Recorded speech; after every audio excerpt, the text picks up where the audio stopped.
अतिशय सुंदर भूमिपूजन सोहळा करून मान्यवरांचं मंचावर आगमन. आपण सगळ्यांनी आसनस्थ व्हावं. सगळ्यांनी बसून घ्या. मंचावर सर्व ग्रामस्थ असतील, तालुका स्तरावरील सर्व आमचे मान्यवर हे आवर्जून उपस्थित आहेत, त्यांचंही मनपूर्वक स्वागत. आपण आपल्या पुढच्या कार्यक्रमाला सुरू करत आहोत. महाराष्ट्र गीताने आपण राज्यगीत, महाराष्ट्र गीत राज्यगीताला सरकारी दर्जा दिलेला आहे, राज्यगीताचा दर्जा दिलेला आहे. त्यामुळे सर्व मान्यवर आणि उपस्थितांना विनंती करेन की आपण सर्वांनी राज्यगीतासाठी उभं राहायचं आहे. राज्यगीतासाठी सर्वांनी उभं राहायचं आहे. मंचावर जी मंडळी आहे त्यांना मी विनंती करते की आपण सगळ्यांनी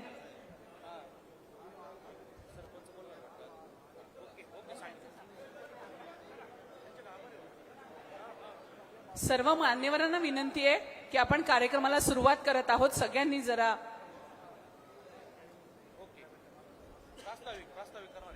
मंजुळाताई ढिकलेताई आवर्जून उपस्थित आहेत, त्यांनी स्वागत दादांचं केलेलं आहे. लगेचच राज्यगीतासाठी आपण सर्वांनी उभं राहायचं आहे. राज्यगीत शुरू करेंगे. शुरू कर.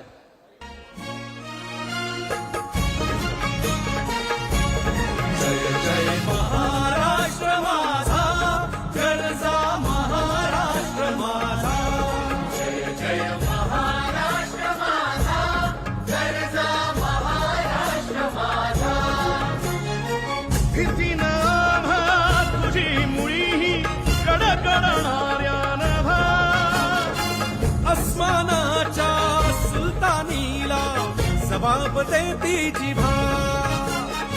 सह्याद्रीचा सिंह गर्जतो शिवशंभू राजा.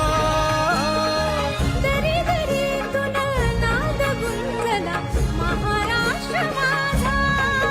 जय महाराष्ट्र माझा, गरजा महाराष्ट्र माझा. काळ्या छातीवरी कोरली अभिमानाची लेणी, ओलादी मनगटे खेळती खेळ जीव घेणी. दारिद्र्याच्या उन्हात शिजला, निढळाच्या घामाने भिजला, देश गौरवासाठी झिजला. दिल्लीचेही रक्तदाती तो महाराष्ट्र माझा. जय जय महाराष्ट्र माझा, गरजा महाराष्ट्र माझा. जय जय महाराष्ट्र माझा. धन्यवाद. सर्वांनी आसनस्थ व्हावं ही नम्र विनंती. यानंतर लगेचच मान्यवरांच्या स्वागताकडे आपण वळतो आहोत. आज आवर्जून माननीय उपमुख्यमंत्री अजितदादा पवार इथे उपस्थित झालेले आहेत. माननीय बेडे साहेब हेही मंचावर उपस्थित झालेले आहेत. यांचं सर्वांचं मी मनपूर्वक स्वागत करते.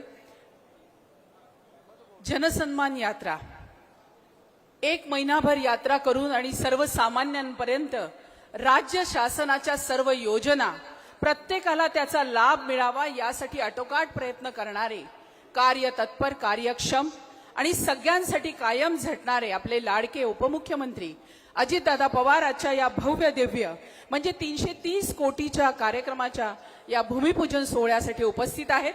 त्यांचं स्वागत आपल्या विकासकन्या. मला पोलीस अधिकाऱ्यांना सांगायचं ते माझे मागे लोक उभी आहेत त्यांना इथं बसवा. माझा आदेश आहे, बसवा इथं. हा बरोबर आहे. मधून त्यांना सोडा आणि इथे जागा आहे खाली बसायला द्या. मागची जी उभी मंडळी आहे दादांनी आवर्जून आपल्याला विनंती केलेली आहे, आमच्या अधिकाऱ्यांना विनंती आहे त्यांना मध्ये सोडा. धन्यवाद. यानंतर लगेचच अजितदादांचा सत्कार, सन्मान आणि स्वागत आपल्या सर्वांच्या वतीनं माननीय आमदार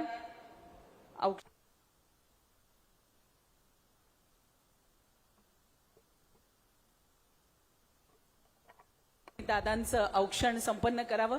सरोजताईंनी पण त्यांच्या सोबत यावं. दे ना पटकन, तिकडनं जा ना मागून.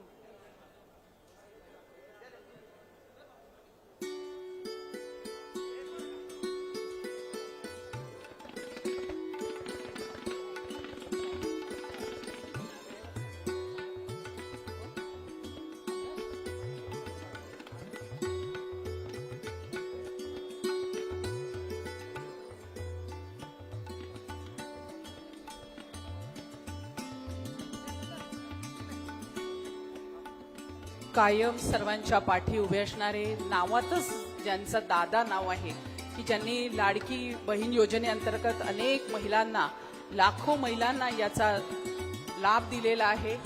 सर्व मागची मंडळी आहेत ना, त्यांनी इकडे येऊन बसायचंय. मधल्या रस्त्याने या. अधिकारी आपल्याला सोडतायत. सर प्लीज तिथून सोडा, इथे बसा सगळ्यांनी येऊन. खाली बसायचंय येऊन. तसं पाहिलं तर प्रोटोकॉल वाईज झेड सिक्युरिटी असते, पण दादा कायम सर्वांच्या संपर्कात असतात आणि सर्वसामान्यांसाठी काम करतात. आणि म्हणूनच त्यांनी निवेदन केलेले की आपण सगळ्यांनी पुढे इथे येऊन बसा. पटकन सोडा सगळ्यांना. धन्यवाद. लगेचच आपण स्वागताकडे वळतोय. आमचे आमदार विकास कन्या सरोजताई आहिरे आणि माननीय सरपंच भाऊसाहेब ढिकले या दोघांनीही अजितदादांचा सत्कार करावा, स्वागत करावं अशी मी त्यांना विनंती करते. आपल्या सर्वांच्या वतीने, ग्रामस्थांच्या वतीने हा सन्मान संपन्न होतो आहे. आणि आपण सर्वजण वारकरी संप्रदायाचे आणि म्हणूनच माऊली अर्थात विठ्ठल रुक्मिणीची जी मूर्ती आहे ती आपण दादांना आपल्या सर्वांतर्फे भेट देत आहोत. टाळ्या झाल्या पाहिजे जोरात. आपला पंचा आपण शाल न देता आपल्या शेतकऱ्यांचा पंचा आपण त्यांना देतो आहोत. धन्यवाद. यानंतर आवर्जून उपस्थित आमचे आमदार माणिकरावजी कोकाटे यांचं स्वागत होतंय. अंबादासजी ढिकले साहेब यांना मी विनंती करेन की त्यांनी ते स्वागत संपन्न करावं. अंबादासजी ढिकले साहेब यांनी पुढे येऊन माननीय माणिकरावजी कोकाटे यांचं स्वागत संपन्न करावं. त्यानंतर माननीय आमदार हिरामनजी खोसकर साहेब यांचं स्वागत मधुकर ढिकले यांनी करावं. त्यांनी पुढे यावं. त्यानंतर आमचे माजी खासदार देवीदासजी पिंगळे उपस्थित आहेत. त्यांचं स्वागत मधुकर ढिकले यांनी करावं अशी विनंती करते.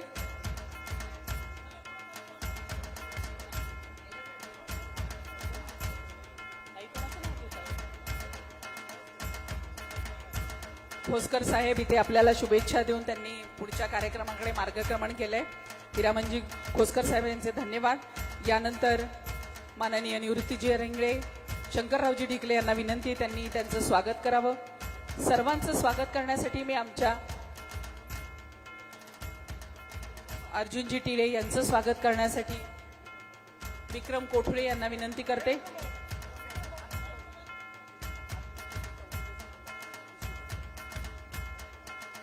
नंतर आमचे मैजुणे साहेब, तसंच धनवटे साहेब, संपतजी सकाळे साहेब, आमचे जे काही ग्रामपंचायत सदस्य इथे आहेत, वैष्णवपंत मैजुणे ग्रामपंचायतचे जे सदस्य आहेत त्यांना एकेकाला मी विनंती करते की त्यांनी ह्या सर्व मान्यवरांचे सन्मान पुढे येऊन करावेत. चौगुले साहेब यांचंही स्वागत करावं. सोमनाथजी वराडे यांचंही मनापासून स्वागत. मैजुणे साहेबांचं स्वागत करण्यासाठी मी विनंती करतेय. जी मागची मंडळी त्यांना दादा अजूनही सांगतायत पुढे या. ज्यांना मागे बसायला जागा नाहीये त्यांनी इथे पुढे येऊन बसा. बसून घ्या, पण खाली उभं नाही राहायचं कारण मागच्यांना दिसणार नाही. बसून घ्या खाली. कृपा करून कोणीच इथे मध्ये उभं राहू नका. सोमनाथजी बोराडे यांचंही स्वागत संपन्न होत आहे. राज्य महामार्ग 37 10वा मैल पिंपरी सय्यद, लाखलगाव, हिंगणवेढे, कोटमगाव, जाखोरी, चांदगिरी, शिंदे NH 50ला जोडणाऱ्या या रस्त्यांचं काँक्रिटीकरण करण्यासाठी जवळजवळ 172 कोटी यांचा मंजूर झालेले आहेत. आणि याच्याबरोबरच 34 कोटी ग्रामीण रुग्णालयाच्या बांधकामासाठी आणि देवळाली विधानसभा मतदारसंघातील 122 कोटी असे जवळजवळ 330 कोटींचा कामाची जी मंजुरी आहे. आणि त्याचसाठी आजचा हा भूमिपूजन सोहळा सर्व ग्रामस्थांच्या वतीने दादांचे स्वागत करण्यात येत आहे. आणि लगेचच आपण वळतो आहोत प्रास्ताविकाकडे. देवळाली मतदारसंघाचा सर्वांगीण विकास हाच माझा ध्यास असं कायम ब्रीदवाक्य घेऊन कुठलीही वेळ असो, कोणतीही वेळ असो, कुठलाही विचार न करता आमच्या विकास कन्या सरोजताई आहिरे कायम आपल्या सर्वांसाठी झटत असता. आणि तोच आपल्या सर्वांची ही प्रेरणा ऊर्जा ताईंना भरपूर काम करण्यासाठी मदत करत असते. आज मी ताईंना विनंती करणार आहे की आतापर्यंत अनेक कामं केली, अजून बरीच कामं पुढे करायची आहे. त्यामुळे आपल्या सर्वांची साथ त्यांना हवी आहे आणि म्हणूनच सरोजताईंना मी विनंती करते की त्यांनी पुढच्या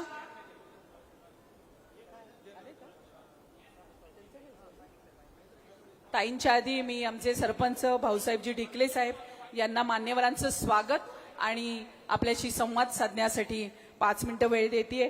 त्यांनी आपलं मनोगत व्यक्त करावं.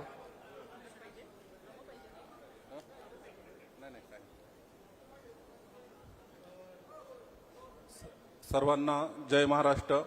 सर्वप्रथम मी छत्रपती शिवाजी महाराजांना वंदन करतो. सन्माननीय व्यासपीठावर उपस्थित आजच्या कार्यक्रमाचे प्रमुख आपल्या सर्वांचे लाडके व महाराष्ट्राचे लोकप्रिय उपमुख्यमंत्री अजितदादा पवार, देवळाली मतदारसंघाच्या विकास कन्या मा सरोजताई आहिरे व उपस्थित मान्यवर व श्रोते बंधू भगिनींनो, या कार्यक्रमाच्या निमित्ताने बोलण्याची संधी मिळाली त्याबद्दल आयोगाचे आभार मानतो.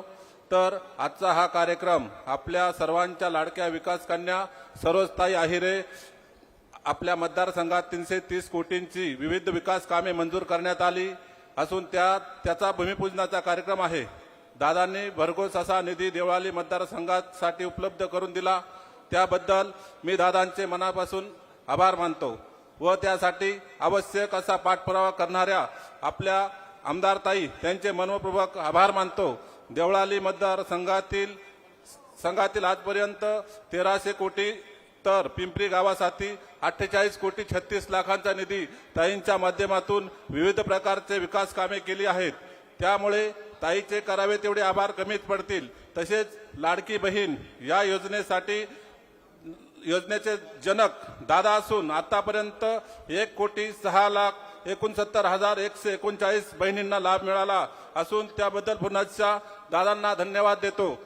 त्याचप्रमाणे गावातील काही समस्या आहे दादा आमच्या खेडे गावातील सर्व शिवार रस्त्यांना ग्राम नंबर नसल्यामुळं कुठल्याच हेडमध्ये त्याला निधी येत नाही. त्यामुळे सर्व शेतकऱ्यांची माल वाहतुकीसाठी बहुत अडचण येते. त्यासाठी आपल्या याच्यात निधीमधून किंवा विधान भवनातून त्याला कायदा मंजूर करून शिवार रस्त्यासाठी कायमस्वरूपी निधी देण्यात यावा. दुसरा विषय, आपण 8 तास लाईट देता परंतु 8 तास लाईट मध्ये 2 तास सकाळी इमर्जन्सी लोड शेडिंग राहते, संध्याकाळी लोड शेडिंग राहते. ते इमर्जन्सी लोड शेडिंग बंद करावं. आमची द्राक्ष शेती आहे. तिसरा विषय, शेतकऱ्यांच्या हितासाठी जिल्हा बँक सुरू करावी.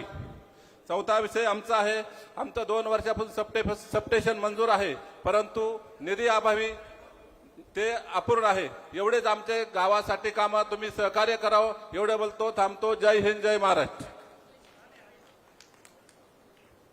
धन्यवाद सरपंच साहेब.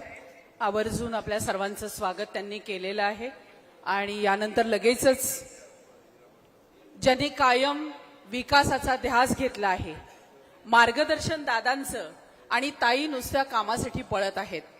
आवर्जून मला सांगावंसं वाटतं की शिंदे पळसेच्या शेतकऱ्यांची जमीन बालाजी संस्थांच्या ताब्यात गेली होती आणि जवळजवळ 30-35 वर्ष ते त्याच्यासाठी झटत होते, पण त्या शेतकऱ्यांची जमीन ताईंनी परत मिळवून दिली आणि अनेक कामं करत असताना दादांनी विकास कन्या ही पदवी जेव्हा ताईंना दिली त्यामुळे त्यांना अजून ऊर्जा मिळाली आणि आपल्या सर्वांच्या सहकार्यानं आज त्या आपल्या पाठीमागे उभं राहून कामं करत आहेत.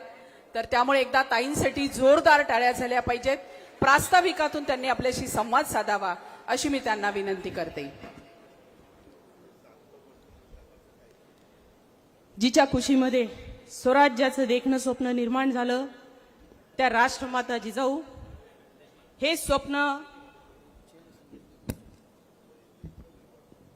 18 पगड जातींना घेऊन ज्यांनी सत्यात उतरवलं आणि स्वराज्याचे तोरण बांधलं ते छत्रपती शिवाजी महाराज, छत्रपती संभाजी महाराज, पुण्यश्लोक अहिल्यादेवी, स्त्री शिक्षणाचे प्रणेते महात्मा ज्योतिराव फुले, सावित्रीबाई फुले, आरक्षणाचे जनक छत्रपती शाहू महाराज, आद्य क्रांतिकारक राघोजी भांगरे, बिरसा मुंडा, अण्णाभाऊ साठे, संत रोहिदास महाराज आणि भारतीय राज्यघटना लिहिताना मला कुठलीहीच अडचण निर्माण झाली नाही, कारण माझ्या डोळ्यासमोर शिवछत्रपतींचं स्वराज्य उभं होतं असं छाती टोकून सांगणारे भारतरत्न डॉक्टर बाबासाहेब आंबेडकर या सर्व महान आत्म्यांच्या पवित्र स्मृतीस अभिवादन करून मी माझं प्रास्ताविक सुरू करते आहे. आजच्या या देवळाली मतदारसंघातील जवळपास 330 कोटी रुपयांच्या भूमिपूजनाच्या कार्यक्रमाला उपस्थित असलेले राष्ट्रवादी काँग्रेस पक्षाचे राष्ट्रीय अध्यक्ष, राज्याचे उपमुख्यमंत्री आदरणीय अजितदादा पवार, त्याचबरोबर आमचे ज्येष्ठ मार्गदर्शक आमदार माणिकरावजी कोकाटे, राहुल भाऊ इथे काही कारणास्तव उपस्थित राहू शकलेले नाहीये, आमदार राहुल भाऊ डिकले, त्याचबरोबर माजी खासदार देवीदासजी पिंगळे, विष्णुपंत मैजुने, निवृत्तीजी अरिंगळे, सोमनाथजी बोराडे, मनोहरदादा कोरडे, राजारामजी धनवटे, यशवंतभाऊ डिकले, विलासभाऊ दुर्जड, विलासभाऊ कांडेकर, त्याचबरोबर ढवळूभाऊ आहेत, कैलासभाऊ, शीतलताई बोर, दिलीपजी थेटे, अनिलजी पेखळे, साहेबराव तात्या पेखळे, भाऊसाहेब खांडबालेजी, बाळासाहेबजी मस्के, निर्मलाताई कड, अरुणजी खांडबाले, माजी नगरसेवक जगदीश पवार, रतनजी जाधव, रमेश कहांडळ, सविता संजय तुंगार, त्याचबरोबर भाऊसाहेब डिकले जे आपल्या गावचे प्रमुख आहेत, सरपंच आहेत, सुवर्णा शंकर पवार उपसरपंच ताई, निवृत्ती कचरू डिकले आपल्या सोसायटीचे चेअरमन, जयराम अण्णा डिकले, त्याचबरोबर सुरेशजी पिंगळे आहेत, आमचे हगवणे दादा आहेत, दीपक दादा, सर्वच व्यासपीठावरील मान्यवर आणि माझ्या सर्व पत्रकार बंधूंनो, सर्व बहिणींचे लाडके व हक्काचे मोठे आदरणीय अजितदादा, दादा आपण मोठे भाऊ म्हणून माझ्या मतदारसंघासाठी जो माझ्या डोक्यावर हात ठेवला आहे त्यासाठी मी माझ्या मतदारसंघाच्या वतीने आपले हात जोडून मनापासून आभार व्यक्त करते. खोसकर साहेब कालच त्यांचा आपल्या राष्ट्रवादी काँग्रेस पक्षामध्ये प्रवेश झालेला आहे. त्यांना काही कामानिमित्त जावं लागलं, त्यांची इथे उपस्थिती आपल्याला या कार्यक्रमासाठी लाभलेली आहे. आदरणीय दादा,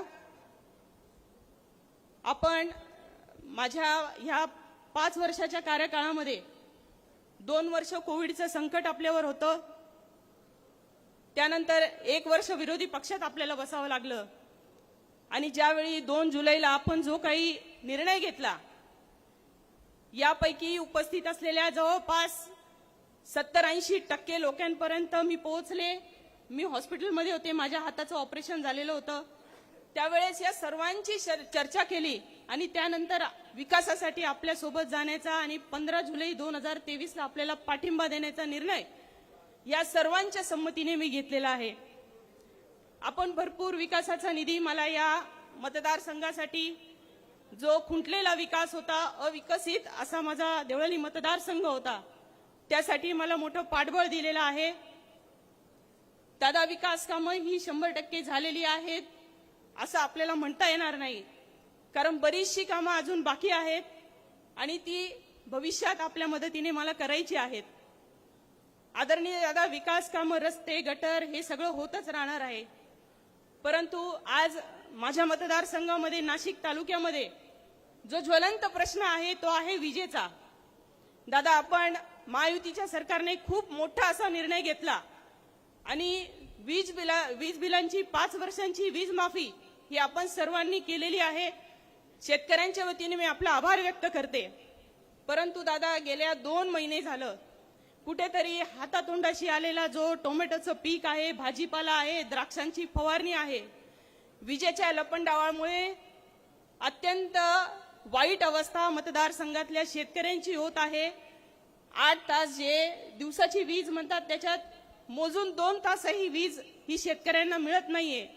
त्याच्यामुळे विकास कामांचा उहापोह करताना सर्वात महत्व आणि ज्वलंत प्रश्न जो मला वाटतो तो हा विजेचा आहे.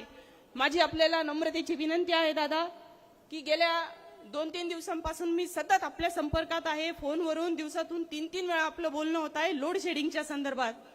परंतु अधिकारी आपल्याला जे काही सांगत आहेत की नाशिकला कुठेही नाहीये लोड शेडिंग, तर हे सर्वजण त्या लोड शेडिंगचा, मी काल पिंपरी गावात होते, हे सर्व नियोजन करत असताना इथे वीज रात्रीपर्यंत नव्हती. मी आपले जे काही एमडी होते, एमडी साहेब, आपण पण त्यांच्याशी बोललात, माझं आपलं फोनवर बोलणं झालं.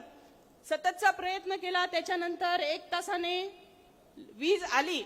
अजून गेली आहे की नाही मी माहिती घेतली नाही, परंतु दादा असं व्हायला नको की आपला कार्यक्रम झाला आणि ते वीज गडप होती. ही सध्याची परिस्थिती झाली आहे दादा, आणि हा ज्वलंत प्रश्न आहे. त्याच्यामुळे आपण याच्यावर जातीने लक्ष घालावं आणि विजेचा जो लपंडाव आहे, माझ्या शेतकरी राजाला जो त्रास होत आहे, माझ्या गृहिणींना जो त्रास होत आहे, कृपया त्याला आपण कुठेतरी बंधनं घालावी आणि आपण अधिकाऱ्यांना आदेशित करावं की त्वरित या लोड शेडिंगचा जो होणारा त्रास आहे त्याच्यापासून माझ्या शेतकरी राजाला मुक्त करावं, एवढी आपल्याला कळकळीची विनंती करते.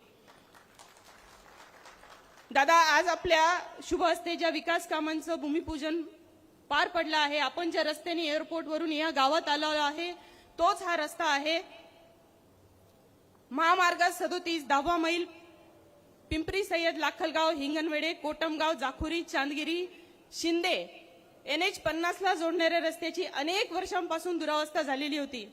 दादा, आपल्याच मान्यतेने जवळपास 15 ते 16 कोटी रुपये मी या 5 वर्षात या रस्त्यावर खर्च केले, परंतु खाली भुसभुशीत अशी काळी माती असल्यामुळे अजिबात हा रस्ता पावसाळ्यात टिकत नाही. आजही रस्त्याची दुरावस्था इथून पुढे जर आपण पाहिली तर अत्यंत खराब झालेली आहे, आणि त्यासाठी आपण मला 172.89 एवढा मोठा निधी, 172.89 कोटी एवढा मोठा निधी, मला भरीव निधी हा या रस्त्यासाठी दिलेला आहे. एकदा आपण सर्वांनी, तालुक्यातल्या लोकांनी जोरदार टाळ्या वाजवून दादांचे आभार व्यक्त करूया.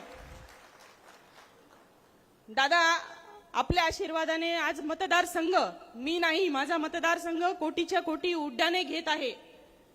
कारण आपला आशीर्वाद, आपला तिजोरीची चावी जर माझ्यासाठी आपण खुली केली नसती तर 2019च्या अटीतटीच्या निवडणुकीमध्ये या मतदार राजाने, माझ्या माता भगिनींनी ज्या आशेने, ज्या अपेक्षेने मला निवडून दिलेलं होतं, त्यांचं स्वप्न, त्यांच्या अपेक्षा पूर्ण करणं मला कठीण झालं असतं.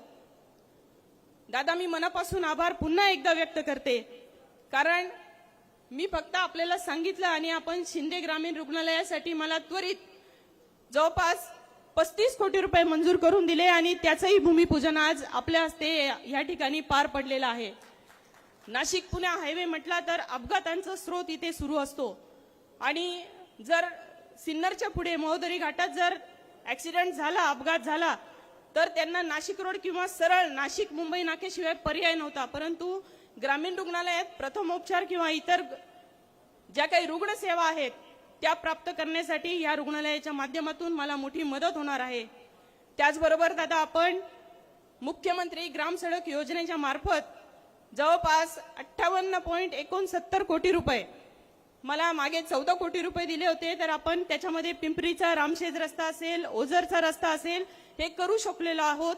त्याच्यामुळे जे काही आहे ते दादांच्या आशीर्वादामुळे आहे.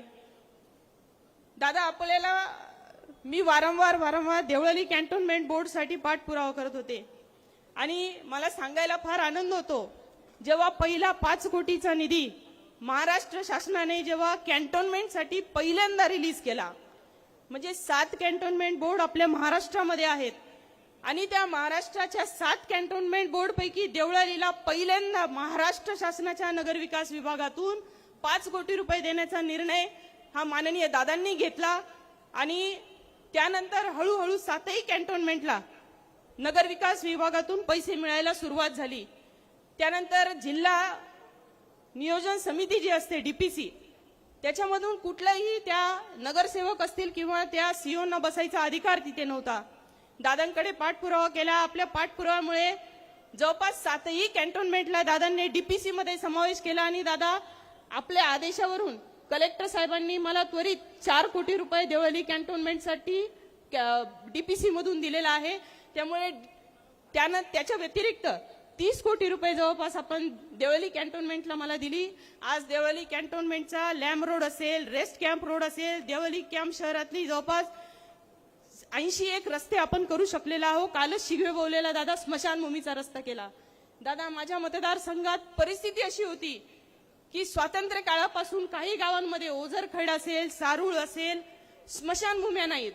म्हणजे अक्षरशः ऊन वारा पावसात लोक डिझेलच्या कॅनीच्या कानी ओतून अंत्यसंस्कार या मतदारसंघातल्या गोरगरीब किंवा श्रीमंत, शेवटी जायला आपल्याला जागा एकच आहे, अशा पद्धतीचा अंतिम संस्कार या ठिकाणी होत होते. आपण नाशिक पांजरपोळ कडून दादा जागा तिथे 1 एकर घेतली सारूळला, आणि आज डीपीसीच्या निधीमधून, जनसुविधेमधून चांगली स्मशानभूमी तिथे उभी आहे आणि त्या लोकांचं मनापासून आज समाधान झालेलं आहे. त्याचबरोबर ओझरखेड सारख्या आदिवासी गावामध्येही तीच परिस्थिती होती दादा. तिथेही डिझेल टाकून टाकून अक्षरशः उघड्यावर अंतिम संस्कार व्हायचे, आणि तिथेही आपण शासनाकडे थोडा पाठपुरावा केला, कारण आदिवासी विभागाची जमीन आदिवासी बांधवांनी दान केलेली जमीन असल्यामुळे आपल्याला ते महसूल खात्याकडे पाठपुरावा करावा लागला, आणि त्या पाठपुराव्याच्या माध्यमातून आज तिथेही अद्यावत अशी स्मशानभूमी उभी आहे. एक ना अनेक अशी कामं आहेत दादा. जर विकास कामांची यादी वाचायला लागले तर मला असं वाटतं माझंच भाषण 1 तासाच्या पुढे जाईल, परंतु आज आम्ही आतुर आहोत ते आपल्या सर्वांना ऐकायला. त्याच्यामुळे आपण इथे आलात, मी मनापासूनच आपलं स्वागत करते. दादा, बालाजी देवस्थान सारखा ज्वलंत प्रश्न 49 वर्षांपासून होता. 49 आपण पाठपुरावा करून महसूल विभागाचे तत्कालीन तेव्हाचे मंत्री महोदय यांनी आपल्याला खूप मदत केली, आणि त्यावेळेस आपण बालाजी देवस्थानाचं नाव माझ्या विहित गाव असेल, त्याचबरोबर मनोली असेल, बेलतगव्हाण असेल, या शेतकऱ्यांना आपण जवळपास 15,000 कुटुंब आहेत दादा जे बालाजी देवस्थानचे पीडित होते, त्यांचे बाधित होते. आपण त्या माध्यमातून त्यांना दिलासा दिलेला आहे.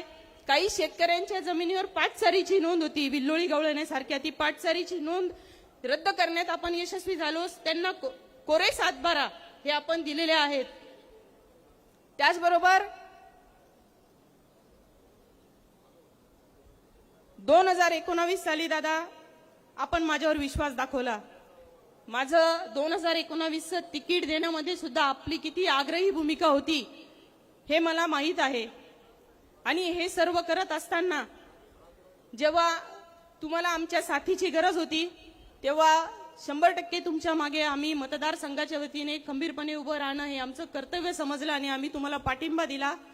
आणि पाठिंबा दिल्यानंतर जवळपास 900 कोटी रुपयांची कामं ह्या 1 वर्षामध्ये दादांनी आपल्याला दिलेली आहेत. खूप सारे कामं झालेली आहेत दादा, परंतु एकच आमचा ज्वलंत प्रश्न तो अजूनही धगधगतो आहे, तो म्हणजे आमचा नाशिकचा एकलहरा प्रकल्प. 660 मेगावॅटचा संच तिथे यावा यासाठी गेले 5 वर्ष आपल्यालाही माहिती आहे दादा की आपल्याकडे मी किती वेळा आले, किती वेळा त्या गोष्टींची मागणी केलेली आहे. दादा, आता R&D मधून केंद्र शासनाने आपल्याला 940 कोटी रुपये या संचांच्या दुरुस्तीसाठी मंजूर केलेले आहेत, परंतु 10 ते 15 वर्षानंतर त्याची ही व्हॅलिडिटी संपणार आहे.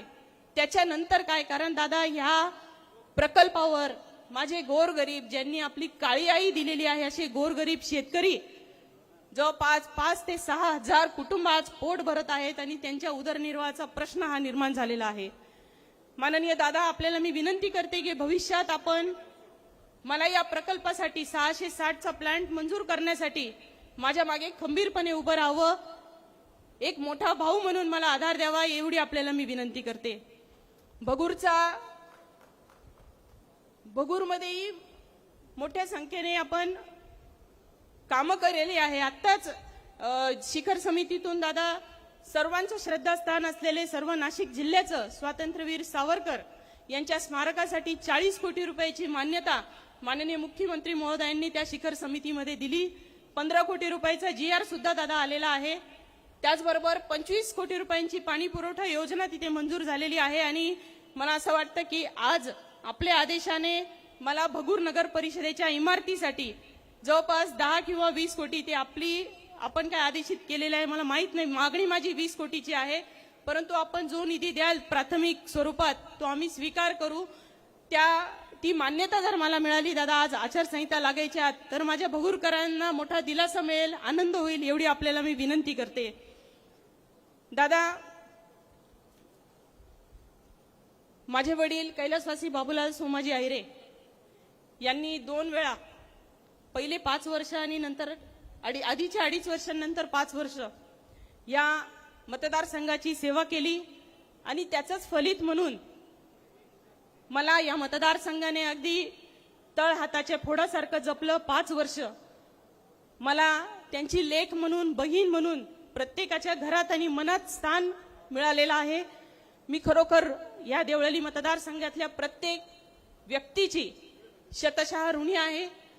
कारण दादा वडील गेल्यानंतर परिस्थिती आमची खूप खराब होती. पोटा पाण्याचं तो सोडा, पण प्रेमाचे सुद्धा भुकेलेले आम्ही होतो. परंतु ती पूर्ण कसर या 5 वर्षात मला आपल्या माध्यमातून, त्याचबरोबर या सर्व देवळाली मतदारसंघाच्या मायबाप जनतेच्या माध्यमातून माझं मन तृप्त झालेलं आहे. आणि आज मला सांगावं असं आपल्या साक्षीने वाटतं की उभ्या जन्माचं आज माझं सार्थक झालेलं आहे. कारण आज 2019 ची टर्म आपली जवळपास संपुष्टात येणार आहे. परंतु भविष्यात ही मायबाप जनता हेच प्रेम माझ्यावर ठेवेल याची मला पूर्ण खात्री आहे. मी थोडं भावुक झाल्यामुळे दादा मला काही लोक, काही विरोधक अलका कुबल, रडकी अलका कुबल अशा उपाध्या देतात.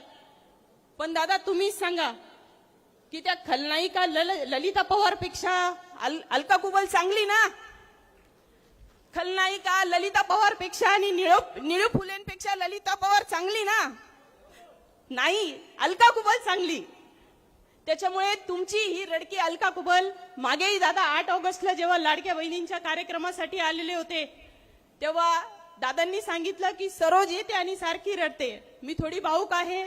दादांचा प्रचंड आदर आहे. कारण घरात मोठी व्यक्ती आईशिवाय मार्गदर्शन करणारी कोणी नव्हती. पण दादा असतील किंवा आपले ज्येष्ठ नेते असतील, माननीय पवार साहेब, त्या सर्वांचंही सानिध्य मला मिळालेलं आहे. सत्य आपल्याला लपवता येत नाही. त्या सर्वांचं सानिध्य मिळाल्याने जे प्रेम मला मिळालेलं आहे, कारण आज मन मोकळं बोलणं खूप गरजेचं आहे, त्या प्रेमाची ऋणी मी सदैव आपल्या पवार कुटुंबाची आहे दादा. आणि असाच प्रेम आशीर्वाद हा माझ्या डोक्यावर कायम असू द्या एवढीच आपल्याला विनंती करते. दादा एक छोटीशी विनंती अजून होती की आमच्या नाशिक जिल्ह्याचं श्रद्धास्थान असलेलं संत श्रेष्ठ निवृत्तीनाथ महाराजांचा जे काही संस्थान आहे त्याचा विकास आराखडा आपण मंजूर करावा अशी मी मागच्या अधिवेशनात आपल्याला विनंती केली होती. त्याची घोषणा सुद्धा आपण केली. परंतु तांत्रिक काही पुढच्या अडचणीमुळे तो प्रस्ताव आपल्यापर्यंत आलेला नाहीये.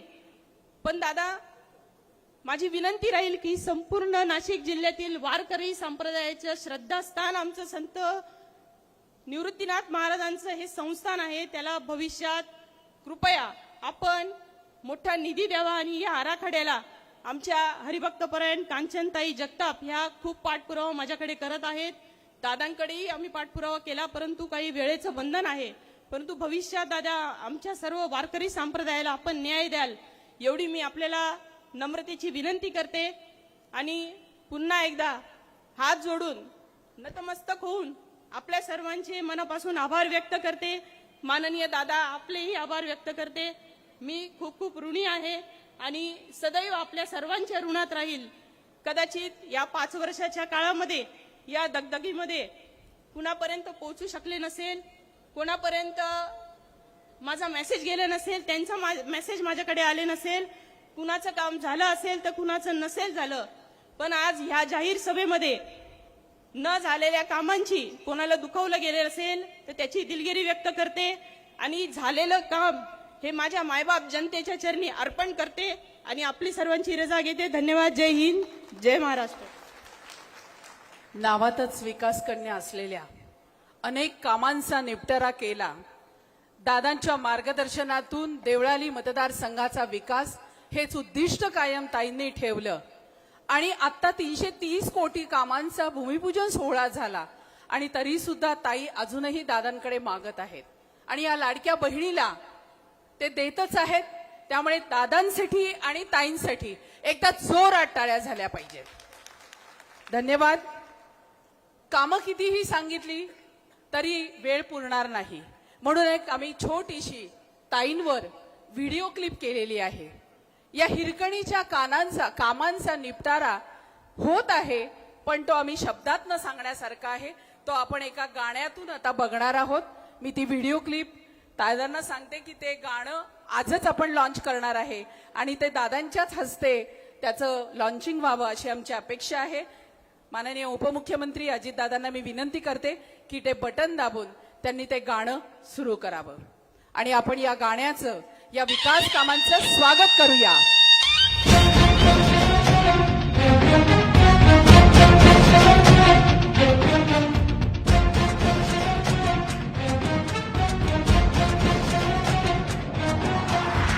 वडिलांचा तो बारसा मोठा नाही तिने कधी ठरविला खोटा पाठिंब्याने जनतेच्या हाती राजकीय वसा घेतला होता हक्कांसाठी रयतेच्याही ओलावते पापणी ठेवून चाले जनविकासाचा ध्यास तिच्या होमनी ही देवळाली जी हिरकणी देवळाली जी हिरकणी ही देवळाली जी हिरकणी देवळाली जी हिरकणी देवळाली जी हिरकणी आली स्वाभिमानाचं हसू तिच्या गाली नतमस्तक जनते पुढं ती झाली देवळाली जी हिरकणी आली.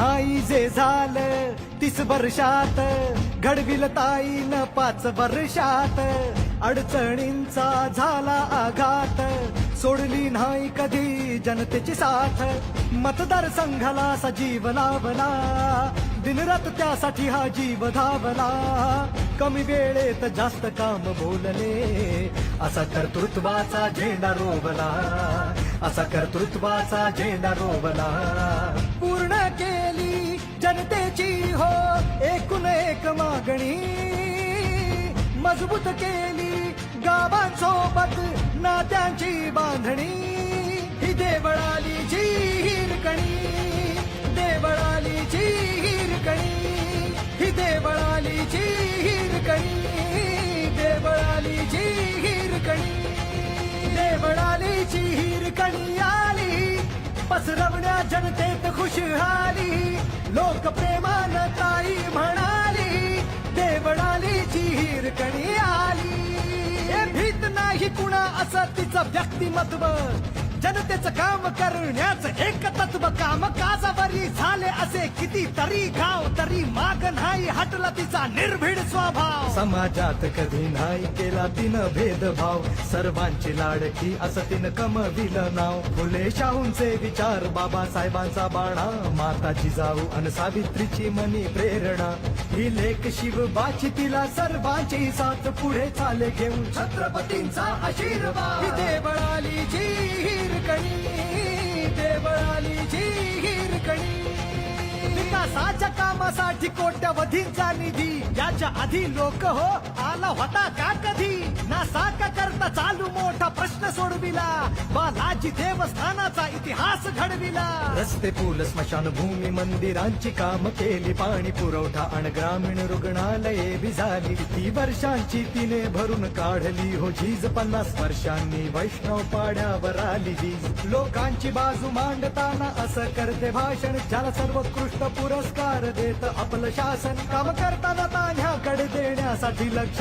बनले तिच्या शब्दाने राज्यात हिरकणी कक्ष केलं अर्पण गावासाठी सर्व काही रे तिचं काम तिच्या कामाची देत ग्वाही रे उमेदवार अशी दुसरी कोणीच नाही रे या हिरकणीचं नाव आहे सरोज आहिरे या हिरकणीचं नाव आहे सरोज आहिरे.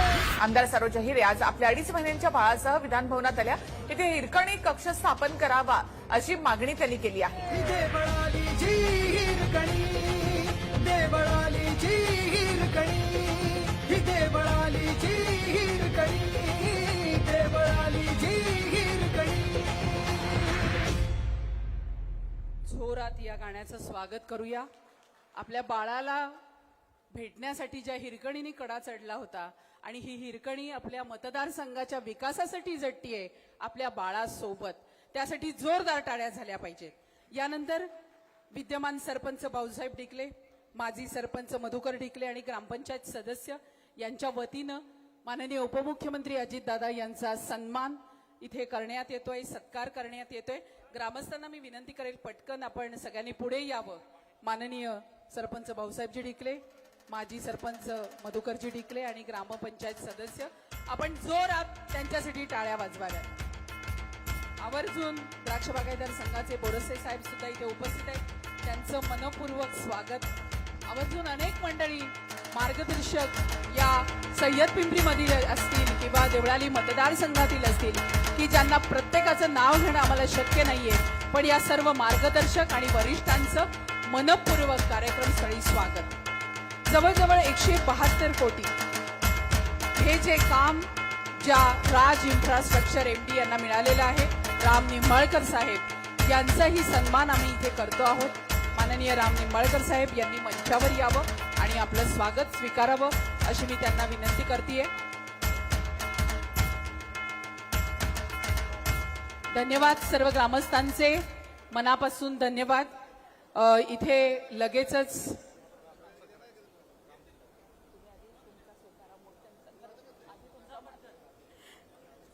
ग्रामस्थांना विनंती आहे, लगेच दादांना पुढचं कार्यक्रम आहे आणि आपल्याला त्यांना ऐकायचंय महत्वाचं। ग्रामस्थीय मंडळींचे धन्यवाद, सगळ्यांनी आसनस्थ व्हावं ही विनंती। राम निंबाळकर साहेब ज्यांना 172 कोटींचं काम आपण दिलेलं आहे आणि तेवढ्याच ताकदीनं ते काम पार पाडणार आहेत। राज इन्फ्रास्ट्रक्चर राम निंबाळकर साहेब। सर्व बाकी ग्रामस्थांना मी विनंती करते, पटकन आपण मागे व्हा। सगळ्यांनी आपलं काम झालं की पटकन बसून घ्या, बाकीचे वैयक्तिक सत्कार आपण नंतर करणार आहोत।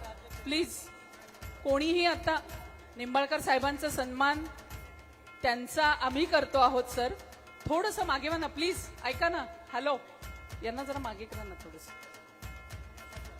कॉन्ट्रॅक्टरसाठी टाळ्या झाल्या पाहिजेत, निंबाळकर साहेबांसाठी 172 कोटींचं काम ते चांगलं करणार आहेत यात शंकाच नाही आणि म्हणूनच साहेबांच्या हस्ते सन्मान त्यांचा होतोय।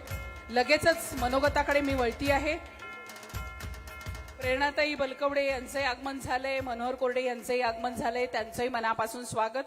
यानंतर आमचे माननीय आमदार माणिकरावजी कोकाटे साहेब यांना मी विनंती करते की त्यांनी मनोगतातून आपल्याशी संवाद साधावा आणि त्यानंतर लगेचच उपमुख्यमंत्री आपल्याशी संवाद साधणार आहेत। रस्त्याच्या भूमिपूजन कार्यक्रमाच्या निमित्ताने ज्यांच्या शुभ हस्ते या ठिकाणी भूमिपूजन झालं ते राज्याचे उपमुख्यमंत्री, राष्ट्रवादी काँग्रेस पक्षाचे राष्ट्रीय अध्यक्ष, तुमचे आमचे सर्वांचे नेते, शेतकऱ्यांचे कैवारी, माननीय नामदार अजितदादा पवार साहेब, नाशिक रोड आणि देवळाली विभागाच्या आमदार आणि कन्या, सन्माननीय सौभाग्यवती सरोजताई आहिरे, जिल्ह्याचे माजी खासदार देवदासजी पिंगळे, राष्ट्रवादी काँग्रेस पक्षाचे जिल्हा अध्यक्ष विष्णुमंत म्हैसदुने, माझे मित्र व्यापारी बँकेचे माजी चेअरमन सन्माननीय निवृत्ती आरिंगळे, राजाभाऊ धनवटे, सोमनाथ बोराडे, द्राक्ष बागायतदार संघाचे महाराष्ट्राचे अध्यक्ष माझे मित्र कैलास भोसले, महिला आघाडीच्या अध्यक्षा प्रेरणाताई बलकवडे, व्यासपीठावर अनेक मान्यवर या ठिकाणी उपस्थित आहेत। माझ्याबरोबर ज्यांनी जिल्हा परिषदेला काम केलं ते माजी जिल्हा परिषद सदस्य भाऊसाहेब डिकले, यशवंतराव डिकले, या गावचे उपसरपंच भाऊसाहेब डिकले, सरपंच, त्यांचे सर्व ग्रामपंचायतीचे सदस्य आणि उपस्थित पिंपरी आणि पिंपरी परिसरातील सर्व शेतकरी बांधव, ग्रामस्थ, महिला भगिनी आणि माझ्या तरुण सहकारी मित्रांनो,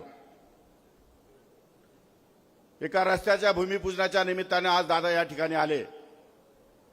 2 दिवसापूर्वी हा कार्यक्रम ठरला होता, परंतु दुर्दैवानं काही अपरिमित घटना घडल्यामुळे दादांना हा कार्यक्रम पोस्टपोन करावा लागला आणि ऐन आचारसंहिता लागण्याच्या काही तास अगोदर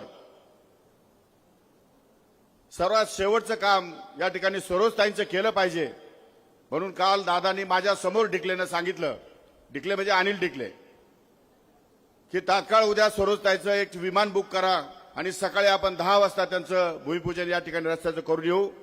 तर तिचा कार्यक्रम बॅकलॉग या ठिकाणी राहिलेला आहे आणि म्हणून दादा आज या ठिकाणी आले. खरं सांगितलं तर पाहिजे तर विकासाच्या कामावर मी जास्त बोलणार नाही. त्याचा आढावा सरोजताईंनी अतिशय सविस्तरपणे आपल्या समोर घेतलेला आहे.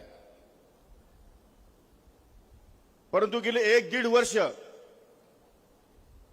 मी सरोजताई, दिलीप काका बनकर, झिरवाळ आणि खोसकर सुद्धा भुजबळांसह आम्ही सर्वांनी दादांची पाठराखण करण्याचा निर्णय घेतला आणि दादांनी भरभरून गेल्या 20-25 वर्षामध्ये जे मिळालं नाही ते 1.5 वर्षामध्ये या ठिकाणी आम्हाला दिलं. आमचे मतदारसंघ, आमच्या मतदारसंघातले प्रश्न, आमच्या शेतकऱ्यांचे प्रश्न, महिलांचे प्रश्न, वेगवेगळ्या स्तरावरचे असलेले प्रश्न सोडवण्यासाठी दादांनी कधी आम्हाला नाही म्हटलंच नाही. सरोजताई तर माजी आमदार बाबूलाल आहेर यांच्या कन्या आहे. त्यांची शिफारस आम्हीच या ठिकाणी सर्वांनी व्यासपीठावरच्या लोकांनी केली होती. त्या तंतोतंत आपल्या विभागाचे आमदार म्हणून या ठिकाणी कामातून त्यांनी सिद्ध केलेलं आहे. आपल्याला कल्पना आहे, मी नाशिकला राहतो आणि मला रोज तुमच्या मतदारसंघातून जावं लागतं. कधी भगूरमधून जावं लागतं, कधी लाखलगावरून जावं लागतं, कधी नाशिक रोडवरून जावं लागतं. पण जाता येताना नेहमी या मतदारसंघाच्या कामाच्या संदर्भात जेव्हा चर्चा होते तेव्हा हे सगळं रस्त्यांचं जाळं अपग्रेड करण्याचं काम जे सरोजताईंनी केलं ते मला अगदी वाखाणण्याजोग आहे.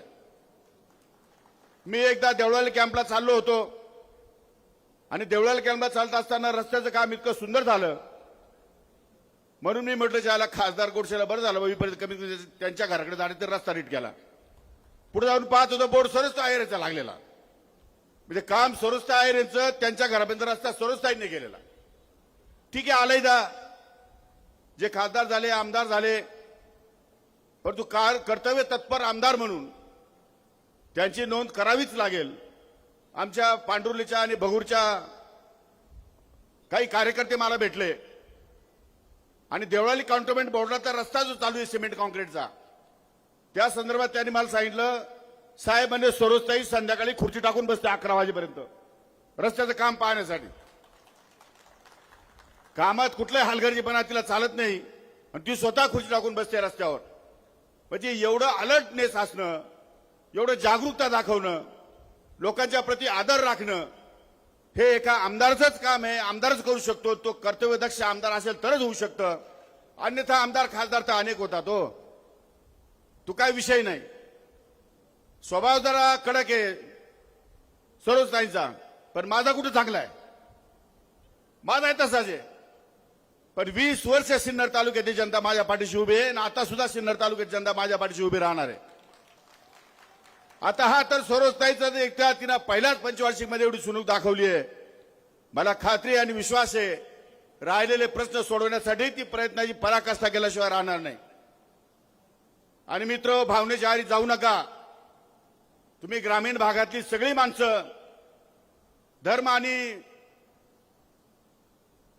महाभारत आणि रामायणाला मानणारी माणसं आहेत. महाभारतामध्ये अर्जुनाच्या समोर जेव्हा भाऊ, काका, चुलता, पुतण्या, मामा ही सगळी मंडळी उभी होती त्यावेळी श्रीकृष्णाने एकच सांगितलं की नीती आणि अनितीचा खेळ आहे. ज्यांनी ज्यांनी अनितीने वागले त्यांचं शरसंधान करणं तुझं कर्तव्य आहे. तेच कर्तव्य तू पार पाडलं पाहिजे. संपूर्ण महाभारत त्यांनी एका 2 ओळीमध्ये या ठिकाणी आपल्याला कळलं आणि कर्तव्यपोटी अर्जुनाने महाभारत जिंकलं एवढं लक्षात ठेवा. त्यामुळे भावनेला किंमत नाही जगामध्ये.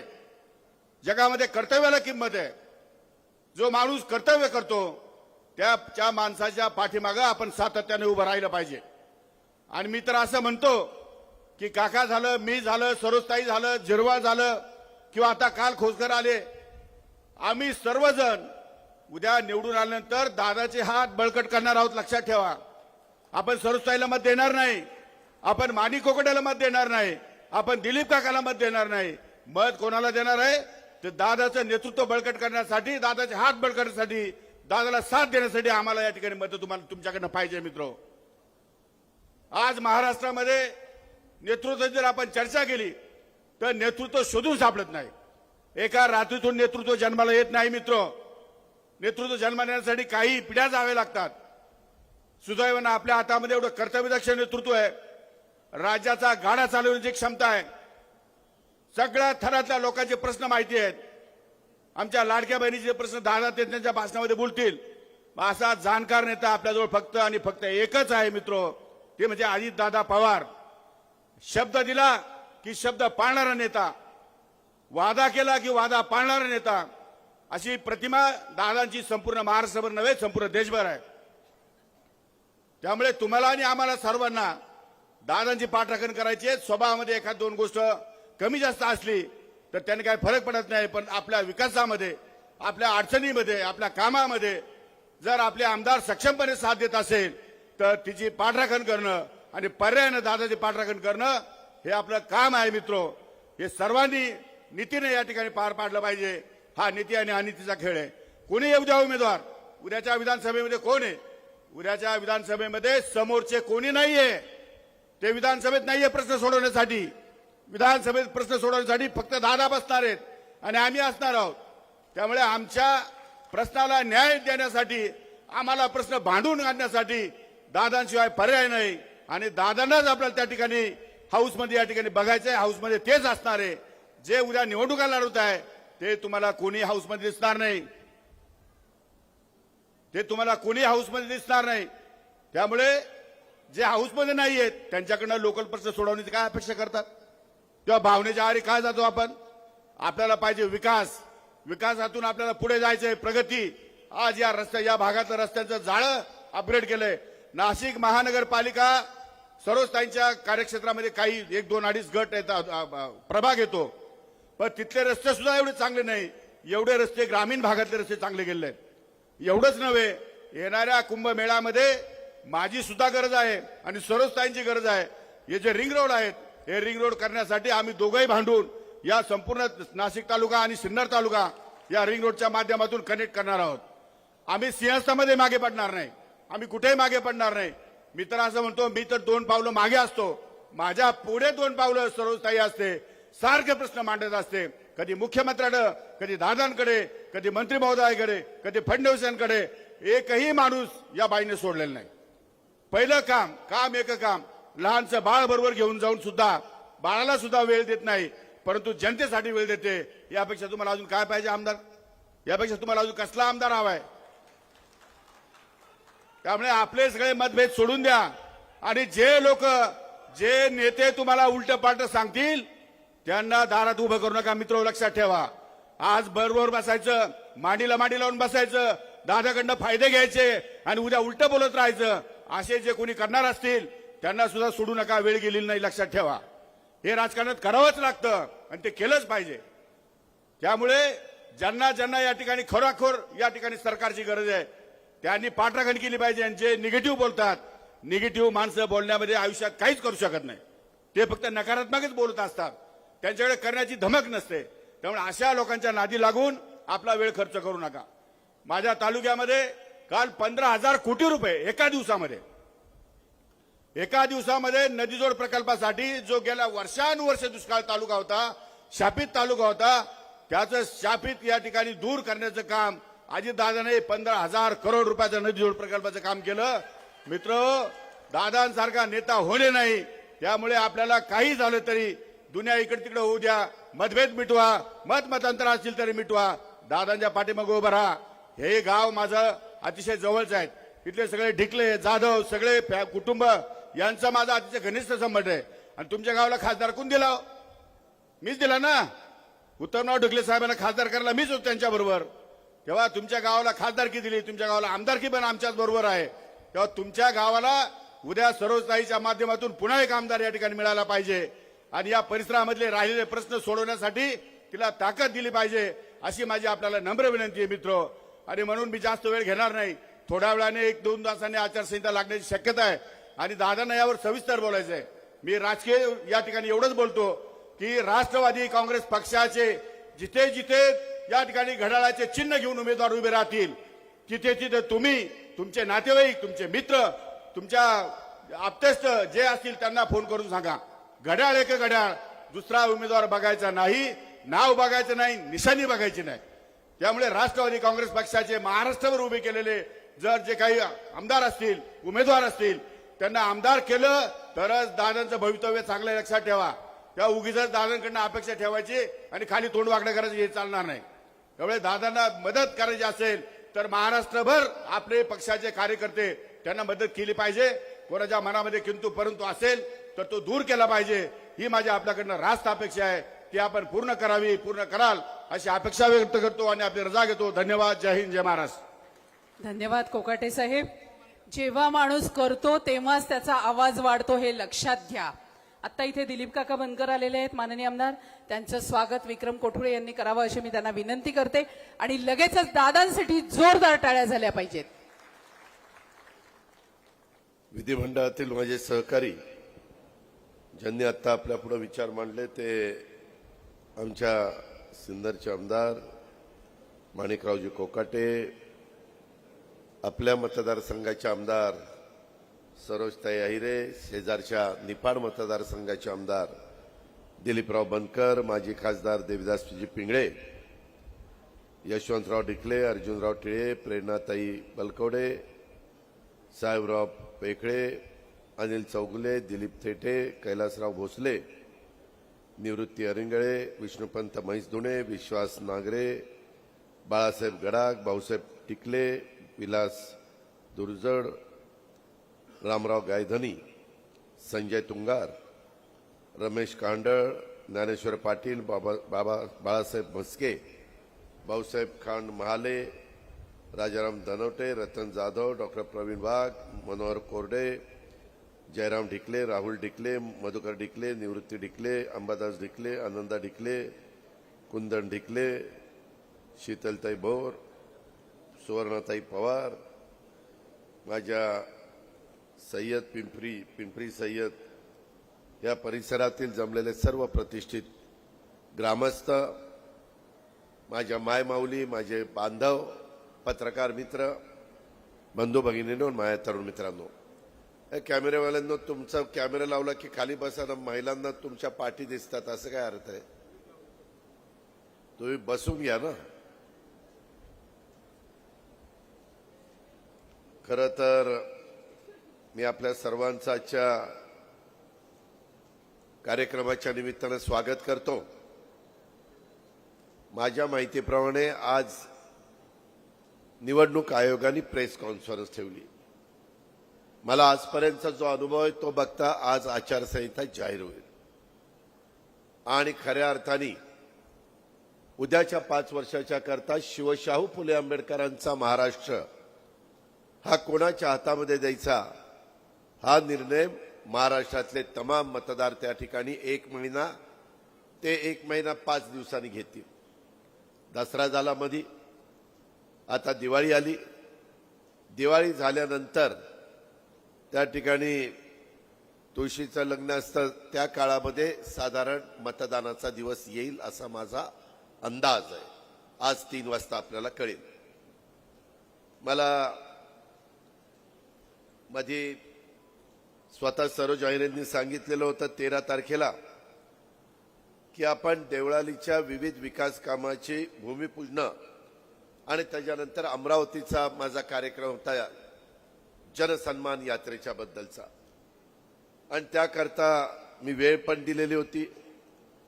परंतु काही गोष्टी अशा घडून येतात की नाईलाजास्तव तो कार्यक्रम त्या ठिकाणी पुढे ढकलावा लागतो. आणि आमचे एक सहकारी, त्याच्यामध्ये माजी राज्यमंत्री, राष्ट्रवादी काँग्रेस पक्षाचे एक नेते बाबा सिद्दीकी यांचं दुःखद दुर्दैवी निधन झालं. त्यांच्यावर भ्याड हल्ला झाला आणि त्याच्यामुळं मला ते सगळे कार्यक्रम रद्द करावे लागले. आणि त्याच्यामुळं मी हा कार्यक्रम सरोज अहिरेंनी सांगितलं की दादा आज घ्या. मला माहिती होतं की दुपारच्या आत जर कार्यक्रम घेतला तर आपल्याला कार्यक्रम घेता येईल. सरकारी कार्यक्रम आता दुपारी 3च्या नंतर आम्हाला कुठले घेता येणार नाही. भूमिपूजन असतील, उद्घाटन असतील, आणि त्याच्यामुळे मी आज सकाळची वेळ दिली. खरं आमचे एक आपल्या राष्ट्रवादी काँग्रेस पक्षाचा एक सक्षम नेता बाबा सिद्दीकीच्या रूपाने आपण गमावला.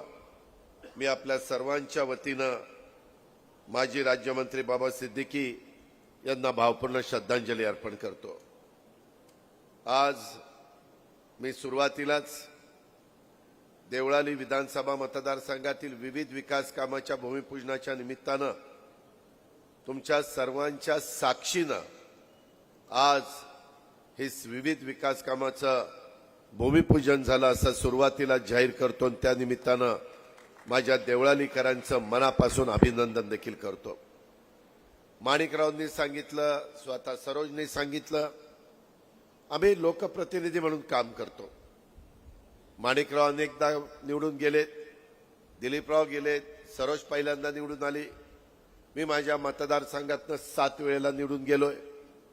आम्ही सतत लोकांशी संपर्क ठेवण्याचा प्रयत्न करतो. विकास करायचा, काम करताना जातीपातीचं नात्यागोत्याचं राजकारण करायचं नाही.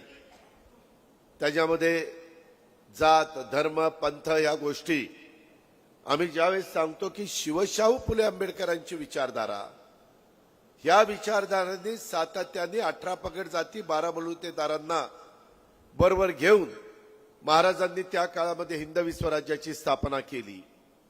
आणि त्यावेळेस सर्वांना एक न्याय देण्याची भूमिका घेतली. मग तो गरीब असू द्यात, मध्यमवर्गीय असू द्यात, श्रीमंत असू द्यात, त्या पद्धतीनं आम्ही देखील सरकार चालवत असताना स्वर्गीय यशवंतराव चव्हाण साहेबांची जी वैचारिक भूमिका होती, त्यांनी जसं सुसंस्कृत महाराष्ट्र मध्ये राजकारण कसं केलं पाहिजे हे त्या ठिकाणी शिकवलं. एकेकाळी आपल्या नाशिकमधनं देखील खासदार म्हणून ते त्या ठिकाणी निवडून गेले. अशा दूरदृष्टीच्या चव्हाण साहेबांच्या विचारांनी देखील आम्ही पुढे जातोय. त्यांनी महाराष्ट्राला देशामध्ये पहिल्या क्रमांकाचं राज्य आणण्याच्या करता जी आखणी केली, जे नियोजन केलं, जी गडी बसवली, त्याच रस्त्याने आम्ही देवळालीकर त्या ठिकाणी पुढे जातोय. आणि त्यामुळे ह्या सगळ्या गोष्टी आपण फार बारकाईनं बघितल्या पाहिजेत असं माझं आपल्याला सगळ्यांना म्हणणं आहे. खरं तर काही वेगवेगळ्या प्रकारची निवेदनं मला आज इथल्या माझ्या सहकारी मित्रांनी दिली. ग्रामपंचायती कार्यालय पिंपरी सय्यद यांच्या सरपंचांनी पण निवेदन दिलं. तसंच काही विकास कामं मंजूर करण्याच्या करता त्यांनी सांगितलं. त्याच पद्धतीनं आमचे द्राक्ष बागायतदार संघाचे चेअरमन त्यांनी देखील माझ्याकडं निवेदन त्या ठिकाणी दिलेलं आहे. कैलासराव भोसले, मारुती चव्हाण, शिवाजी पवारांनी मागेही त्यांनी दिलं. त्यांच्या काही समस्या आहेत, काही राज्य सरकारशी संबंधित आहेत, काही केंद्र सरकारशी संबंधित आहेत. मी कैलासरावांना तुमच्या सगळ्यांच्या साक्षीनं सांगेन आणि महाराष्ट्रातल्या द्राक्ष बागायतदार संघाच्या माझ्या शेतकऱ्यांना सांगेन की बाबांनो, ह्यामध्ये निवडणूक संपल्यावर मी स्वतः कैलासरावांना दिल्लीला घेऊन जाईल आणि त्या बाबतीमध्ये आपले संबंधित मंत्री आहेत त्या मंत्र्यांना, पियुष गोयल आणि जे कोणी मंत्री लागतील त्या कामाच्या करता, समजा शिवराज सिंग चौहान आणखी कोणी असतील ते, यांच्याकडनं आपण ती कामं निश्चितपणे करून घेऊ. कारण ते सरकार अजून 4.5 वर्ष राहणार आहे. 5 वर्षाच्या करता देशातल्या जनतेने नरेंद्र मोदी साहेबांच्या नेतृत्वाखाली त्या सरकारला निवडून दिलेलं आहे. आणि त्याच्यामुळं याबद्दल कैलासराव, मलाही बऱ्याच प्रश्नांची जाण आहे, माझाही थोडा बहुत अभ्यास आहे. मी तुम्हाला शब्द दिलेला आहे, परंतु ह्या निवडणुकीच्या धामधुमीच्या काळामध्ये मला त्या गोष्टीला वेळ देता आलेला नाहीये. त्याचबरोबर आमच्या मोटार मालक कामगार वाहतूक सेल आहे राष्ट्रवादीचा, त्यांनी पण काही निवेदन दिलेले. त्याच्याबद्दल एवढंच मी सांगेन की ह्याच्या संदर्भामध्ये जो काही आपल्याला केंद्राशी बोलून, विशेषतः बाहेरच्या राज्यामध्ये वाहतूक आणि मार्ग पोलीस यांच्याकडनं जे काही त्रास होतो, जे काही ह्यांना सातत्याने वेगळी वागणूक मिळते, त्याच्यातून पण किंवा ज्यांचा माल त्यांचा हमाल संदर्भात एक पत्रक काढलेलं आहे, त्याची कडक अंमलबजावणी करा असं सचिननी सांगितलेलं आहे. त्याच्यामध्ये पण मी लक्ष घालीन अशा पद्धतीनं. पण हे सगळं आता निवडणुकीच्या नंतर मला जमेल, हे पण मी आपल्याला सगळ्यांना सांगतो. मित्रांनो, आपण सगळेजण शेतकरी आहात. हा मतदारसंघ असा आहे की याच्यामध्ये काही थोडा शहरी भाग पण आहे, काही कॅन्टोन्मेंटचा एरिया पण आहे आणि काही ग्रामीण भाग पण आहे. असा तिन्ही भागामध्ये विखुरलेला माझा हा देवळाली मतदारसंघ आहे. त्याच्यामध्ये मला एक गोष्ट तुम्हाला आनंदाची सांगायची की तुम्ही सगळ्यांनी मला अनेक, म्हणजे ज्याचा उल्लेख माणिकरावांनी केला, अक्षरशः मी अनेकदा सरकारमध्ये उपमुख्यमंत्री म्हणून काम केलं, महाविकास आघाडीमध्ये केलं, त्याच्यानंतर उद्धव ठाकरे साहेबांच्या बरोबर केलं, आता एकनाथरावांच्या बरोबर करतोय, त्याच्या आधी पण पृथ्वीराज चव्हाणांच्या बरोबर केलं. पण या सगळ्या टर्ममध्ये मी जी काही कामं केली त्याच्यात सगळ्यात जास्त निधी यंदाच्या काळात 5 वर्षात माझं 1 वर्ष विरोधी पक्षात गेलं, 1 वर्ष माझं दीड वर्ष कोरोनामध्ये गेलं. तसं मला माणिकरावांना, सरोजला, दिलीपरावांना, हिरामणला, सगळ्यांना, नरहरीला, नितीनला, भुजबळ साहेबांना, सगळ्यांना 2.5 वर्ष मिळाली. तरी 2.5 वर्षामध्ये देवळालीकरांनो करोडो रुपयाचा निधी द्यायला मी त्या ठिकाणी यशस्वी झालो, त्याचं समाधान मला आहे. काल तर परवामध्ये सिन्नरला गेलो होतो, ज्याचा उल्लेख माणिकरावांनी केला. चेष्टा आहे, ते काम किती वर्ष माणिकराव पाठपुरावा करतात, परंतु मी माझं सर्वस्व पणाला लावलं. मुख्यमंत्र्यांना, उपमुख्यमंत्र्यांना यांनाही विश्वासात घेतलं आणि काल माणिकरावांची दुष्काळी तालुका अशा तालुक्यामध्ये 15,000 कोटी रुपयाची योजना त्या ठिकाणी मंजूर केली. 15,000 कोटी कशाला म्हणतात? अहो, काही काही राज्याचं बजेट पण एवढं नाहीये, छोट्या राज्यांचं. ही परिस्थिती आहे. अशी इथं पण तुमच्या इथं हजारो कोटीची कामं आमच्या सरोज अहिरेंच्या करता तुम्ही त्यांना विश्वासाने निवडून दिलं होतं. आम्ही आवाहन केलेलं होतं, तिची पाठीकोरी होती, परंतु तिलाही सांगितलं की माणूस आईच्या पोटात कुणी शिकून येत नाही, माणूस अनुभवातनं शिकतो. आम्ही देखील पहिल्या टर्मला निवडून गेलो, त्यावेळेस आम्हाला पण काही मर्यादा होत्या. जास्त उन्हाळे पावसाळे बघितल्यानंतर आमचा अनुभव वाढत गेला आणि त्याच्यातनं आम्ही महाराष्ट्राचा आणि तुमच्या बारामती तालुक्याचा विकास करत गेलो. त्या प्रकारे सरोजनी अनेक बाबी इथं करण्याचा प्रयत्न केला. आता नाशिक रोड येथे देखील मागच्या कॅबिनेटमध्ये दिवाणी, वरिष्ठ स्तर आणि अतिरिक्त जिल्हा सत्र न्यायालयाला आम्ही मंजुरी दिली. त्याबद्दल सातत्याने सरोज, अर्जुन टिळे, ॲडव्होकेट सुदामराव गायकवाड आणि इतर वकील मंडळी त्या ठिकाणी पाठपुरावा करत होती. अनिल ढिकले तुमच्याच गावचे, माझ्याकडे ते त्या ठिकाणी वरिष्ठ अधिकारी म्हणून काम करतात. मी नाशिक जिल्ह्यातली कुठली कामं असली तर अनिल ढिकलेंना सांगितलेलं आहे की त्याबद्दल तुम्ही स्वतः लक्ष घालायचं आणि मला सांगायचं की दादा इथं नडलंय, दादा या सेक्रेटरीकडे थांबलंय, दादा या ऑफिसरकडे त्या अडचण आली. मी ताबडतोब फोन करून त्यांना काय सांगायचं ते सांगेन. त्याच्यामुळं अनिलच्यामुळं देखील आपल्या नाशिक जिल्ह्यातली आणि शहरातली मोठ्या प्रमाणावर कामं महाराष्ट्र सरकारची मार्गी लावण्याच्या करता आपल्याला मदत झाली.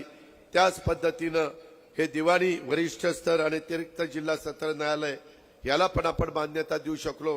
ह्याच्यातनं वकिलांचाही फायदा होणार आहे.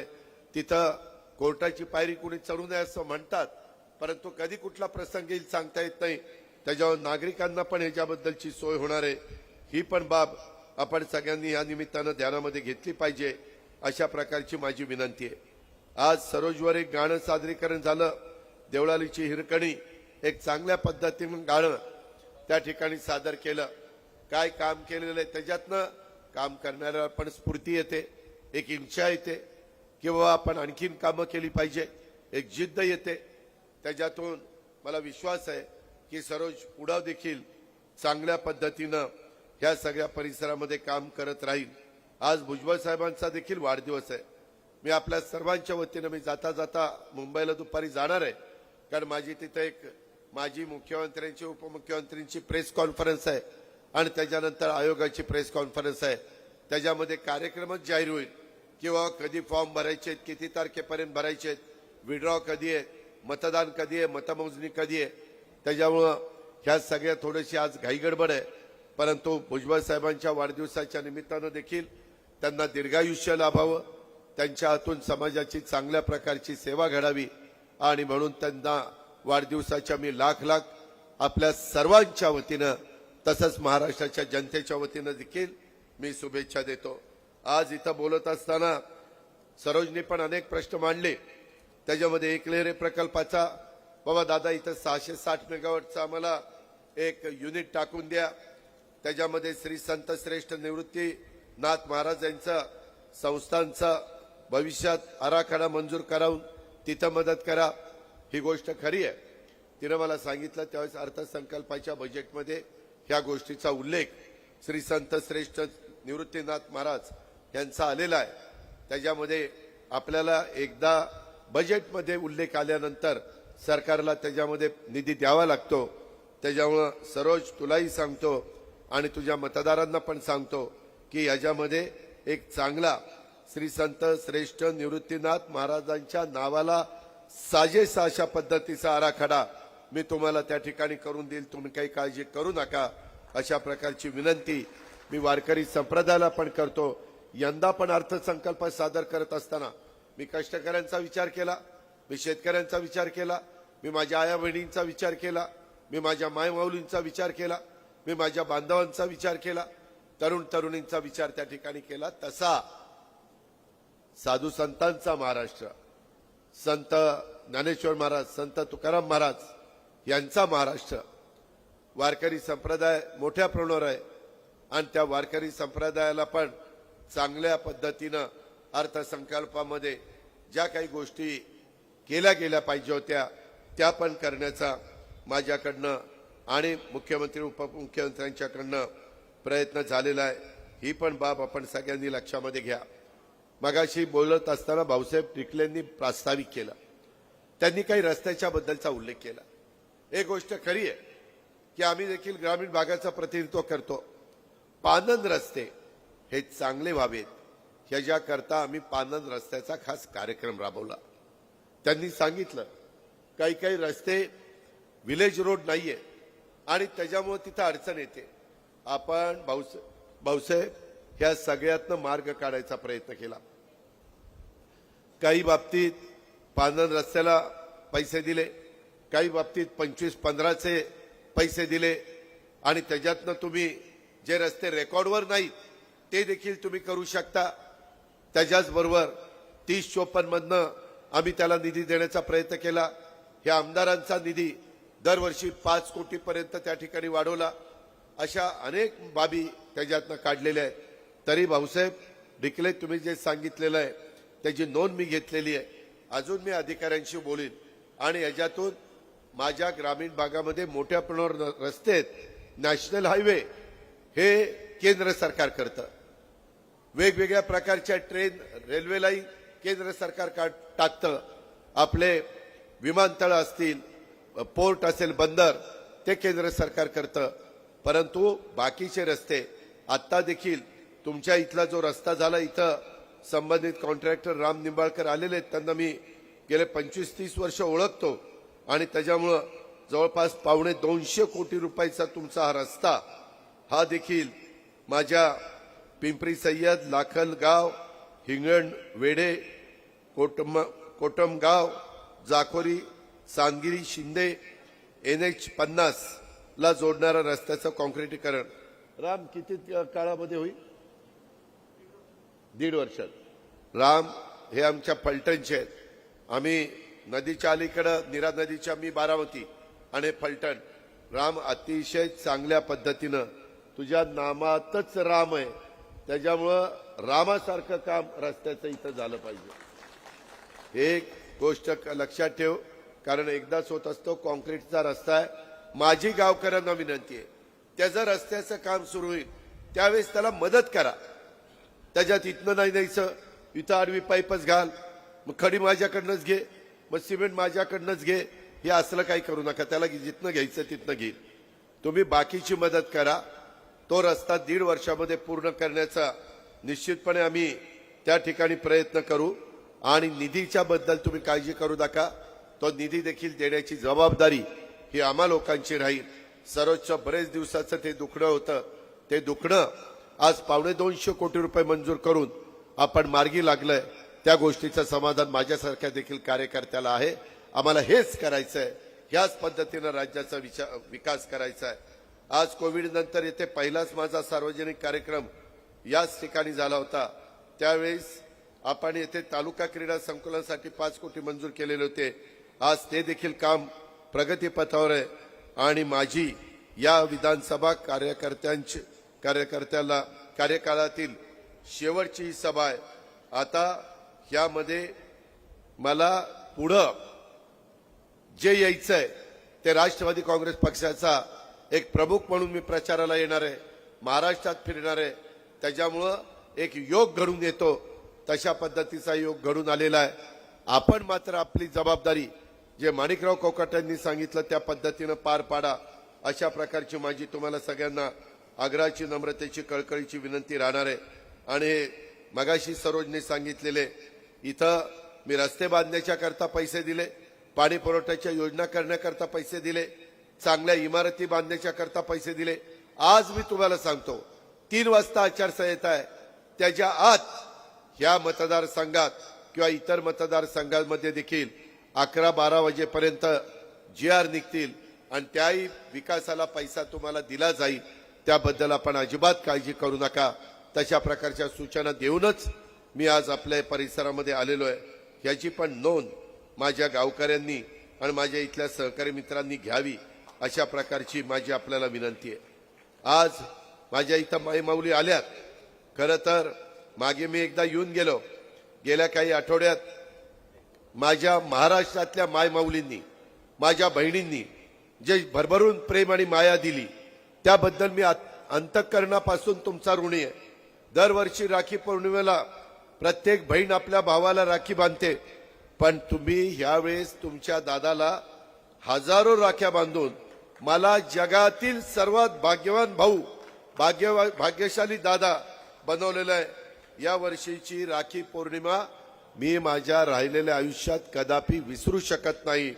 तुम्ही दिलेल्या प्रेमाने आणि माझ्यावर दाखवलेल्या विश्वासाने माझी जबाबदारी आता 1,00,000 पटीने वाढलेली आहे.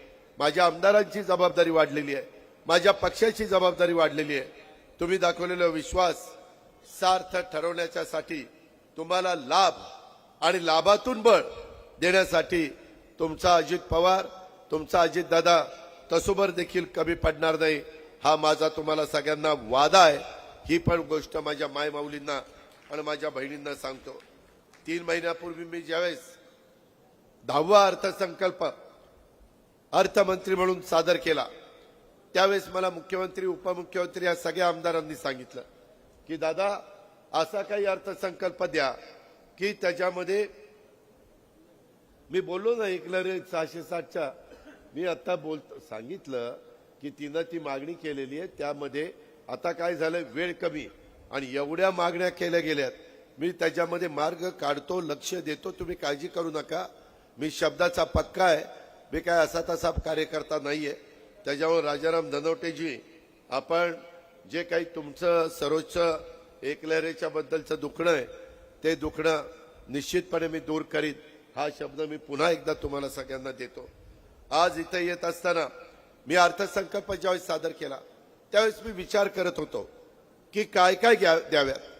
त्याच्यामध्ये पहिल्यांदा खुरपणीला जाणारी, धुळबांधणी करणारी, झाडू पोतना करणारी, कचरा गोळा करणारी, काचा गोळा करून स्वतःचे उदरनिर्वाह सांभाळणारी अशी गरिबाची महिला झोपडपट्टीमध्ये राहणारी माझ्या डोळ्यासमोर आली. मी पण ग्रामीण भागातनं पुढे आलोय. खुरपणीला काही तर महिला दिवसभर सकाळी जाऊन मंडईमधनं भाजी घेतात आणि ती भाजी विकत बसतात. त्याच्यामध्ये दिवसभर काम केल्यानंतर ती जी संध्याकाळी चूल पेटते. अशा लाखो महिला आपल्या महाराष्ट्रामध्ये. आम्ही विचार केला की ह्याच्यात काय केलं पाहिजे. आम्ही निर्णय घेतला 2.5 लाखाच्या आतमध्ये उत्पन्न असणाऱ्या महिलांना आपण दर महिन्याला 1500 रुपये द्यायचे. कारण ती काय करते महिला, ती स्वतः करता काही घेत नाही. लग्न झाल्यानंतर ती तिच्या पती करता, मुलाबाळांच्या करता, घराकरता खर्च करते. तिलाही वाटतं की कधी बाजारात गेलं की आपल्याला काहीतरी घ्यावं, पण तिची मर्यादा असते.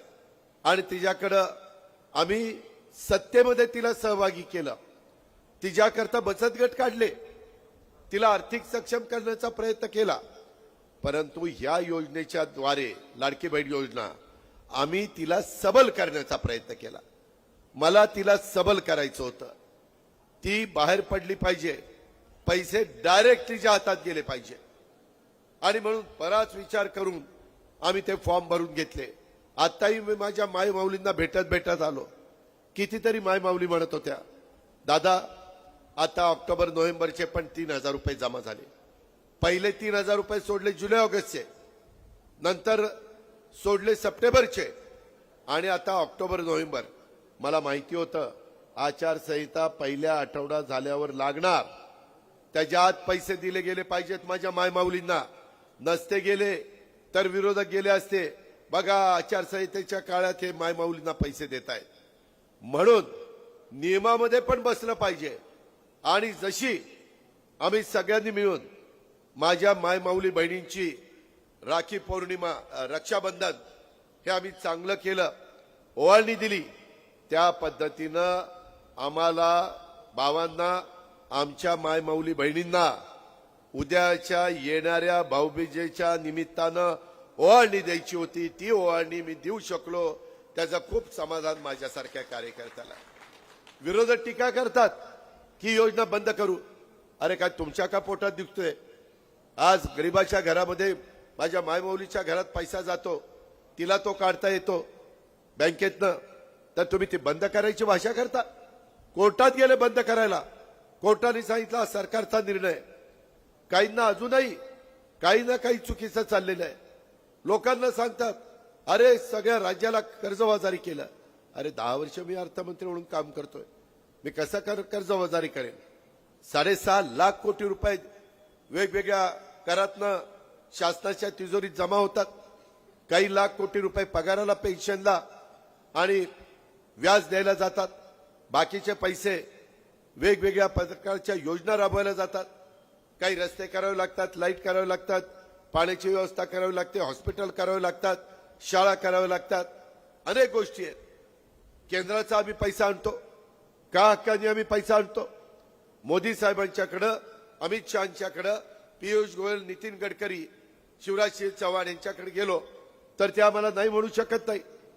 आज त्यांच्या विचाराचं इथं सरकार आहे आणि आपल्याला उद्याच्या काळामध्ये तशा पद्धतीचं सरकार आणायचं आहे. तर केंद्राचा पैसा माझ्या महाराष्ट्राला मिळेल, तर केंद्राचा पैसा माझ्या नाशिक जिल्ह्याला मिळेल, माझ्या देवळालीला मिळेल. दुसरे लोक म्हणतील काय आमचं तिथं ऐकलंच जात नाही, 5 वर्ष गप्प बसावं लागेल. म्हणून ही उद्याची निवडणूक महत्वाची आहे. तुमच्या प्रपंचावर निश्चितपणे आर्थिक मदत करणारी ही निवडणूक आहे. मी आपल्याला सगळ्यांना सांगतो, तुम्ही आम्हाला घड्याळाच्या चित्राच्या शेजारचं बटन, जिथं कमळ असेल तिथं कमळाच्या शेजारचं बटन, जिथं धनुष्यबाण असेल तिथं धनुष्यबाणाच्या शेजारचं बटन दाबून तुम्ही आम्हाला विजयी करा. ह्या माझ्या माय माऊलींच्या योजना पुढेही 5 वर्ष चालवण्याची जबाबदारी माझी, आमची, सरकारची, महायुतीची. एवढ्यावर माय माऊली आम्ही थांबलो नाही. 3 गॅस सिलेंडर तुम्हाला मोफत दिले, वर्षाला 3 गॅस सिलेंडर. लेख जन्माला आल्यानंतर 18 वर्षाची होईपर्यंत 1,01,000 आम्ही टप्प्याटप्प्यामध्ये त्या आमच्या मुलीला देतो. हे दिलं पाहिजे, हे केलं पाहिजे. आम्ही गरीबाला देतोय आणि सगळ्या जाती धर्माला घेतलंय. त्याच्यात मुस्लिम असेल, मागासवर्गीय असेल, आदिवासी असेल, सर्वसाधारण असेल, ओबीसी असेल, भटका असेल, कुठल्याही जातीला वगळलेलं नाही. ही गोष्ट माझ्या माय माऊलीने आणि तुम्ही सगळ्यांनी ध्यानात घ्या. मग विरोधकांनी काय टीका केली? आता विरोध करत नाही कारण योजना लोकप्रिय झाली. आता म्हणतात आम्ही आलो तरी आम्ही देऊ, आम्ही देऊ. अरे मग इतके दिवस काय झोपा काढले का? मागं त्यांचं सरकार नव्हतं का? का नाही दिलं? आणि आता टीका काय करतात? अरे यांना बहिणीचंच प्रेम आलंय, यांना भावांचं काहीच नाही. भावांच्या करता पण योजना आणल्या. तुमच्या इथं दूध उत्पादक शेतकरी जे आहेत त्यांचं दूध 28 रुपये लिटरनी घेतलं जातं गाईचं. मी गाईच्या दुधाबद्दल बोलतोय. कालच्या 30 सप्टेंबर पर्यंत आम्ही 5 रुपये लिटरला अनुदान देत होतो, म्हणजे 28 आणि 5 33. परंतु आमच्या लक्षात आलं तो माझा दुधाचा व्यवसाय करणारा शेतकरी, माझी माय माऊली एवढे कष्ट घेतात. पहाटे उठायचं, शेण काढायचं, धारा काढायचा, खायला घालायचं, पशुखाद्य द्यायचं. मग आम्ही 1 ऑक्टोबर पासून 7 रुपये लिटर वाढवले, म्हणजे 35 रुपये लिटर आता माझ्या महाराष्ट्रातल्या दूध उत्पादक शेतकऱ्याला पैसे मिळतात. हे शेतकऱ्याकरता केलं नाही का? मित्रांनो, त्याच्याही पुढे जाऊन मला सरोज, माणिकराव, दिलीप काका, ते नितीन पवार, नरहरी गेले 5-6 दिवस सारखे फोन, दादा आमच्याकडं विजेचा लपंडाव चाललेला आहे, त्रास होतोय. मी काल रात्री मीटिंग लावली, त्याच्यामध्ये लोकेश चंद्रा, संजीव कुमार सगळ्यांना बोलवलं. म्हणले काय चाललंय? ते म्हणले की बाबळेश्वरचा सप्लाय मध्ये घोटाळा झाला. अरे म्हणलं घोटाळा झाल्यावर सगळ्यात त्रास माझ्या नाशिककरांना का? एक तर आम्ही म्हणलं 5, 3, 7.5चं बिल माफ केलं, त्यांना 0चं बिल दिलंय. लोक म्हणतात 0चं बिल दिलं इकडे लाईट नाही, ह्याला काय अर्थ आहे? लाईट पण दिली पाहिजे. आज पण मला माझ्या मुंगसरेच्या सरपंचांनी दिलंय, सगळ्यांनी सांगितलंय की आम्हाला वीज द्या. मित्रांनो, आम्ही आता चांगला निर्णय घेतलाय. मी पाठीमागच्या काळामध्ये सुशीलकुमार शिंदे मुख्यमंत्री असताना आम्ही त्यांच्या सरकारमध्ये होतो, एक बिल 0चं दिलं. आणि निवडणूक झाल्यावर विलासराव देशमुख मुख्यमंत्री झाले, काँग्रेसचा काळ, त्यांनी पुढची बिलं द्यायला सुरुवात केली. मी विलासरावांना म्हणलं, विलासराव असं कसं? आपण लोकांना सांगितलं आपण फसवतोय. नाही म्हणले, आपल्याला आता परवडत नाही, आपल्याला बिल द्यायचं. आणि बिलं द्यायला सुरुवात केली. तुम्हाला मी सांगतो, आम्ही 3, 5, 7.5च्या मोटारची बिलं माफ केलेली आहेत. काल एक निर्णय घेतला, मला येतानाच एअरपोर्टला माझे शेतकरी उपसा सिंचन योजनेचे भेटले, त्यांच्याही उपसा सिंचन योजनेच्या कर्जाच्या बद्दल मार्ग काढला आणि त्यांनाही तिथं त्या ठिकाणी मदत केली. हे तुमचं सरकार आहे, हे सर्वसामान्यांचं सरकार आहे. पोलीस पाटलाला मदत केली, कोतवालाला मदत केली, त्याच्यामध्ये अंगणवाडी कार्यकर्तीला मदत केली, त्याच्यामध्ये आशा वर्करला मदत केली, किती घटकाला मदत केली त्याचा विचार तुम्ही त्या ठिकाणी करा. कुणालाही त्याच्यामध्ये वंचित ठेवलं नाही. त्याच्यामध्ये गट प्रवर्तकाला मदत केली, सरपंचाला विचारा, त्याचंही मानधन दुप्पट केलं, उपसरपंचाचं दुप्पट केलं, ग्राम रोजगार सेवकाचं वाढवलं, होमगार्डचं वाढवलं. ज्या जो घटक महत्वाचा आहे त्याला वाऱ्यावर सोडलं नाही, कारण हे तुमचं सरकार आहे, सर्वसामान्याचं सरकार आहे.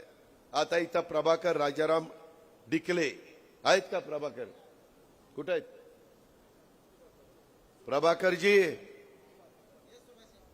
प्रभाकरजी इकडे या. हरी डिकले, हरी सुका डिकले इकडे या. दत्तात्रय पोपट वराडे आहेत का? तुमचं नाव काय? हरी सुका डिकले. यांचं बिल, तुमचं 5 हॉर्सपावरची मोटार बिल आलेलं होतं 7,763. सरकारने भरलं 7,763. ग्राहकांनी भरायचं किती? 0. हे का बिल बरा. सगळे हे बिल कुणी सांगायला आलं की म्हणा योग सरकारने बिल दिलंय, माझं 1 रुपया देणं लागत नाही. या शेतकऱ्याला असे 44 लाख शेतकऱ्यांना मदत केली. 15,000 कोटी रुपये राज्य सरकारकडनं महावितरणला भरतोय. तुमचं नाव काय साहेब? दत्तात्रय पोपट वराडे. यांची तर 7.5ची मोटर. पण महाराजांनी बिल थकवलं. बिल किती राहिलंय? 35,489 राहिलं ना. सरकारने किती भरले? महाराष्ट्र सरकारने भरण्याचे 35,589. ग्राहकाने किती भरायचे? 0. बघा वराडे साहेब, तुम्हाला 0चं बिल दिलं. आता चांगली मोटर चालवा, आणि चांगली पिकं काढा. आता बिल कधीच भरायचं नाही. आता बिलाचं आम्ही बघू. पण लाईट पण नीट देतो. ते लाईटचं पण केलंय. प्रभाकर डिकले. नरहरीचं नाही आता माझ्याकडे. कुठे? अरे माझ्याकडे 3च दिली. नरहरी माझ्याकडे नाहीये तुमचं. माझ्याकडे 3च आली. पण सांगायचं तात्पर्य अशा पद्धतीने यांचंही 7,903 बिल प्रभाकर डिकलेंचं आम्ही भरले 7,903. त्यांना 0चं बिल त्यांना देऊन टाका. ह्या पद्धतीनं आम्ही भावंडांना मदत केलेली आहे. त्याच्यामध्ये कुठल्याही प्रकारची अडचण आम्ही त्या ठिकाणी येऊन दिलेली नाहीये. आपल्याला हे करायचं कारण माझी पण शेतामध्ये मोटर चालते. माझ्या 10 हॉर्सपावरच्या आहेत त्याच्यामुळे मला ह्याचा फायदा नाही झाला. पण एक मोटर माझी 500 आहे त्याच्यावर त्याला तेवढ्याला झालाय. मित्रांनो, शेवटी शेतकरी जगला तर राज्य जगेल.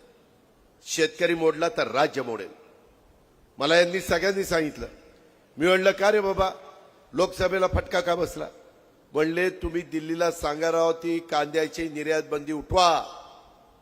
आम्ही दिल्लीला गेलो, कांद्याची निर्यात बंदी उठवली. कांद्याला भाव वाढले की नाही? वाढले. टोमॅटोला भाव आता चांगला आहे की नाही? भाजीपाल्याला भाव चांगला आहे की नाही? आज आपल्या विचाराचे सरकार असल्यामुळं हे आपल्याला करता आलं. तुम्ही काळजी करू नका. नाशिक जिल्हा, पुणे जिल्हा, नगर जिल्हा, सातारा जिल्हा, सोलापूर जिल्हा, कितीतरी जिल्हे असे आहेत की जिथं माझा शेतकरी कांदा उत्पादक शेतकरी आणि त्याच्यावर त्याचा प्रपंच चालतो, त्याच्यावर त्याचा संसार चालतो, त्याच्यावर त्याचं मुलाबाळांचं सगळं शिक्षण, लग्न कार्य चालतं. त्याकरता आम्हाला दिलीप काकांनी, माणिकरावनी, सरोजनी, नितीन पवारांनी, हिरामणनी, नरहरींनी, भुजबळ साहेबांनी सतत सांगायचे अरे हे उठवा. आम्ही उठवलं कारण माझ्या शेतकऱ्याला भाव मिळाला पाहिजे म्हणून. त्याच्या संदर्भामध्ये आज काही नैसर्गिक संकट आलं. SDRF आणि NDRF मध्ये 95 करायला लावले आणि माझ्या शेतकऱ्याला मदत करायचं सुरू केलं.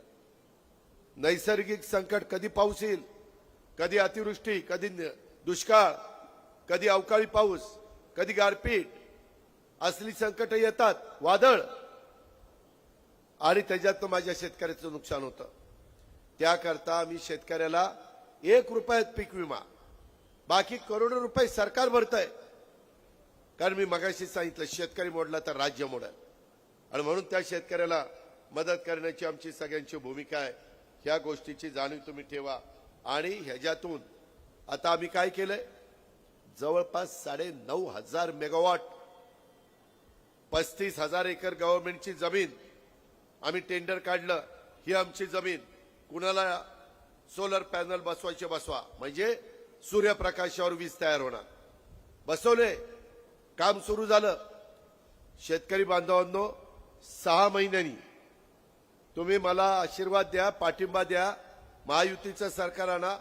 6 महिन्यांनी तुम्हाला दिवस उजाडला की तुमचा शेतीपंप चालू राहील, दिवस मावळला की तुमचा शेतीपंप बंद राहील.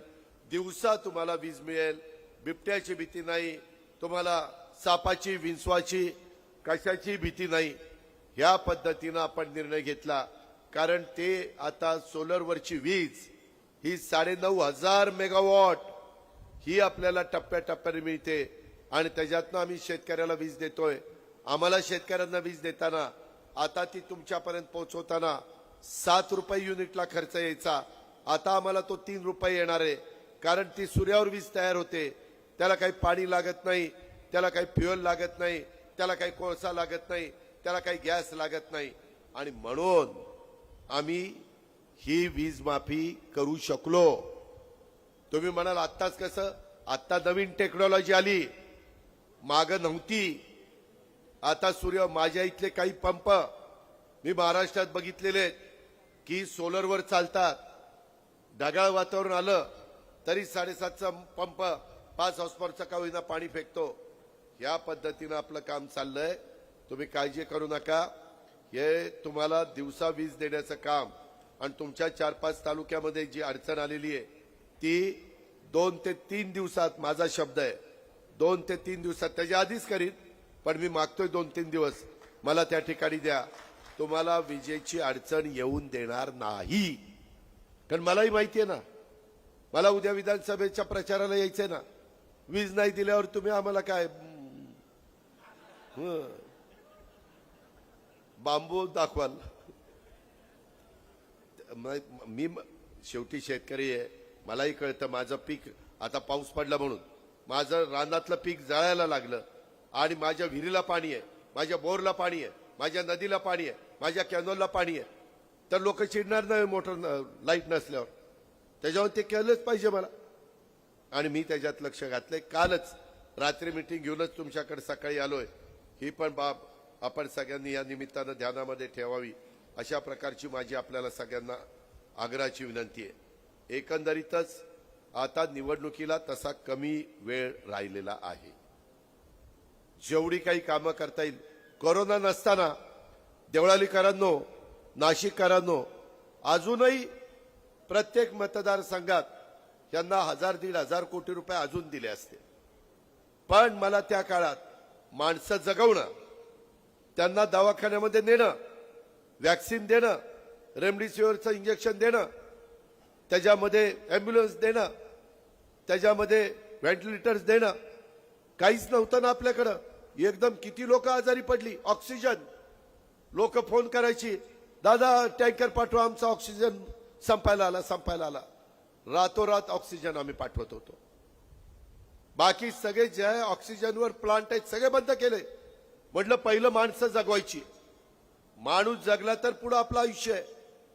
काही माणसं जीवाभावाची आपल्याला सोडून गेली, पण जे काही करता येईल ते केलं. त्यावेळेस सगळं लॉकडाऊन झालं, घरात आपण बसलो. मी तर मंत्रालयात 8 वाजता जायचो. मंत्रालय बंद झालं तर राज्य बंद होईल ना. लोक म्हणतील इथंच कुणी येत नाही तर आम्ही कशाला जायचं. अधिकाऱ्यांना मॉरली सपोर्ट देण्याच्या करता हा अजित पवार 8 वाजता 6व्या मजल्यावर बसून सगळ्यांच्यावर व्हिडिओ कॉन्फरन्सवर बोलायचा. ही आम्ही व्यवस्था केली. काही जण म्हणले मरशील. म्हणलं मेलं तरी चालेल, लोकांची कामं करायला मेलं म्हणून काय बिघडलं. पण आपण करोनामधनं महाराष्ट्राला बाहेर काढलं. काही वेळेस आमच्या पोलिसांनी पण खूप काम केलं. नंतर माझ्या पुढे फाईल आली किंवा काही पोलिसांना करोना झाला आणि त्यांचं दुर्दैवी निधन झालं. मी त्या फाईलवर लिहिलं, जे करोनाच्या काळामध्ये शासकीय अधिकारी कर्मचारी काम करताना लोकांना मदत करत असताना करोना होऊन गेले, त्यांचं कुटुंब उघड्यावर पडणार आहे, त्या प्रत्येकाला मी 50-50 लाख रुपये राज्य सरकारकडनं दिले. पैशाने गेलेला माणूस येत नाही मलाही माहिती आहे, पण किमान त्याची कच्ची बच्ची, त्याची बायको, त्याच्या घरातली वयस्कर जर आई वडील असतील तर ते काहीतरी आधार मिळाला ना. आणि शिवाय त्यांना पेन्शन चालू केलं. जे वारले ते रिटायर होईपर्यंत जो पगार होता तोही त्या ठिकाणी चालू केला. शेवटी माणसं महत्वाची. ही शिकवण शिवशाहू फुले आंबेडकरांची आहे. ही गोष्ट आपण सगळ्यांनी या निमित्तानं ध्यानामध्ये घेतली पाहिजे. आणि त्याच्यामुळं निवडणुकीला कमी वेळ राहिलेला आहे. प्रत्येकाने तयारीला लागावं अशी माझी तुम्हाला विनंती आहे. त्यामध्ये खरोखरीच मागाशी माणिकरावांनी सांगितलेली वस्तुस्थिती आहे. आज राज्याला पुढे देण्याच्या करता कोण कोण नेते आहेत समोर आणा ना डोळ्यासमोर. 13 कोटी जनतेचा गाडा चालवायचा आहे. ग्रामीण भाग आहे, शहरी भाग आहे, कॅन्टोन्मेंटचा भाग आहे, वेगवेगळ्या पद्धतीने डोंगरी भाग आहे, आदिवासी भाग आहे.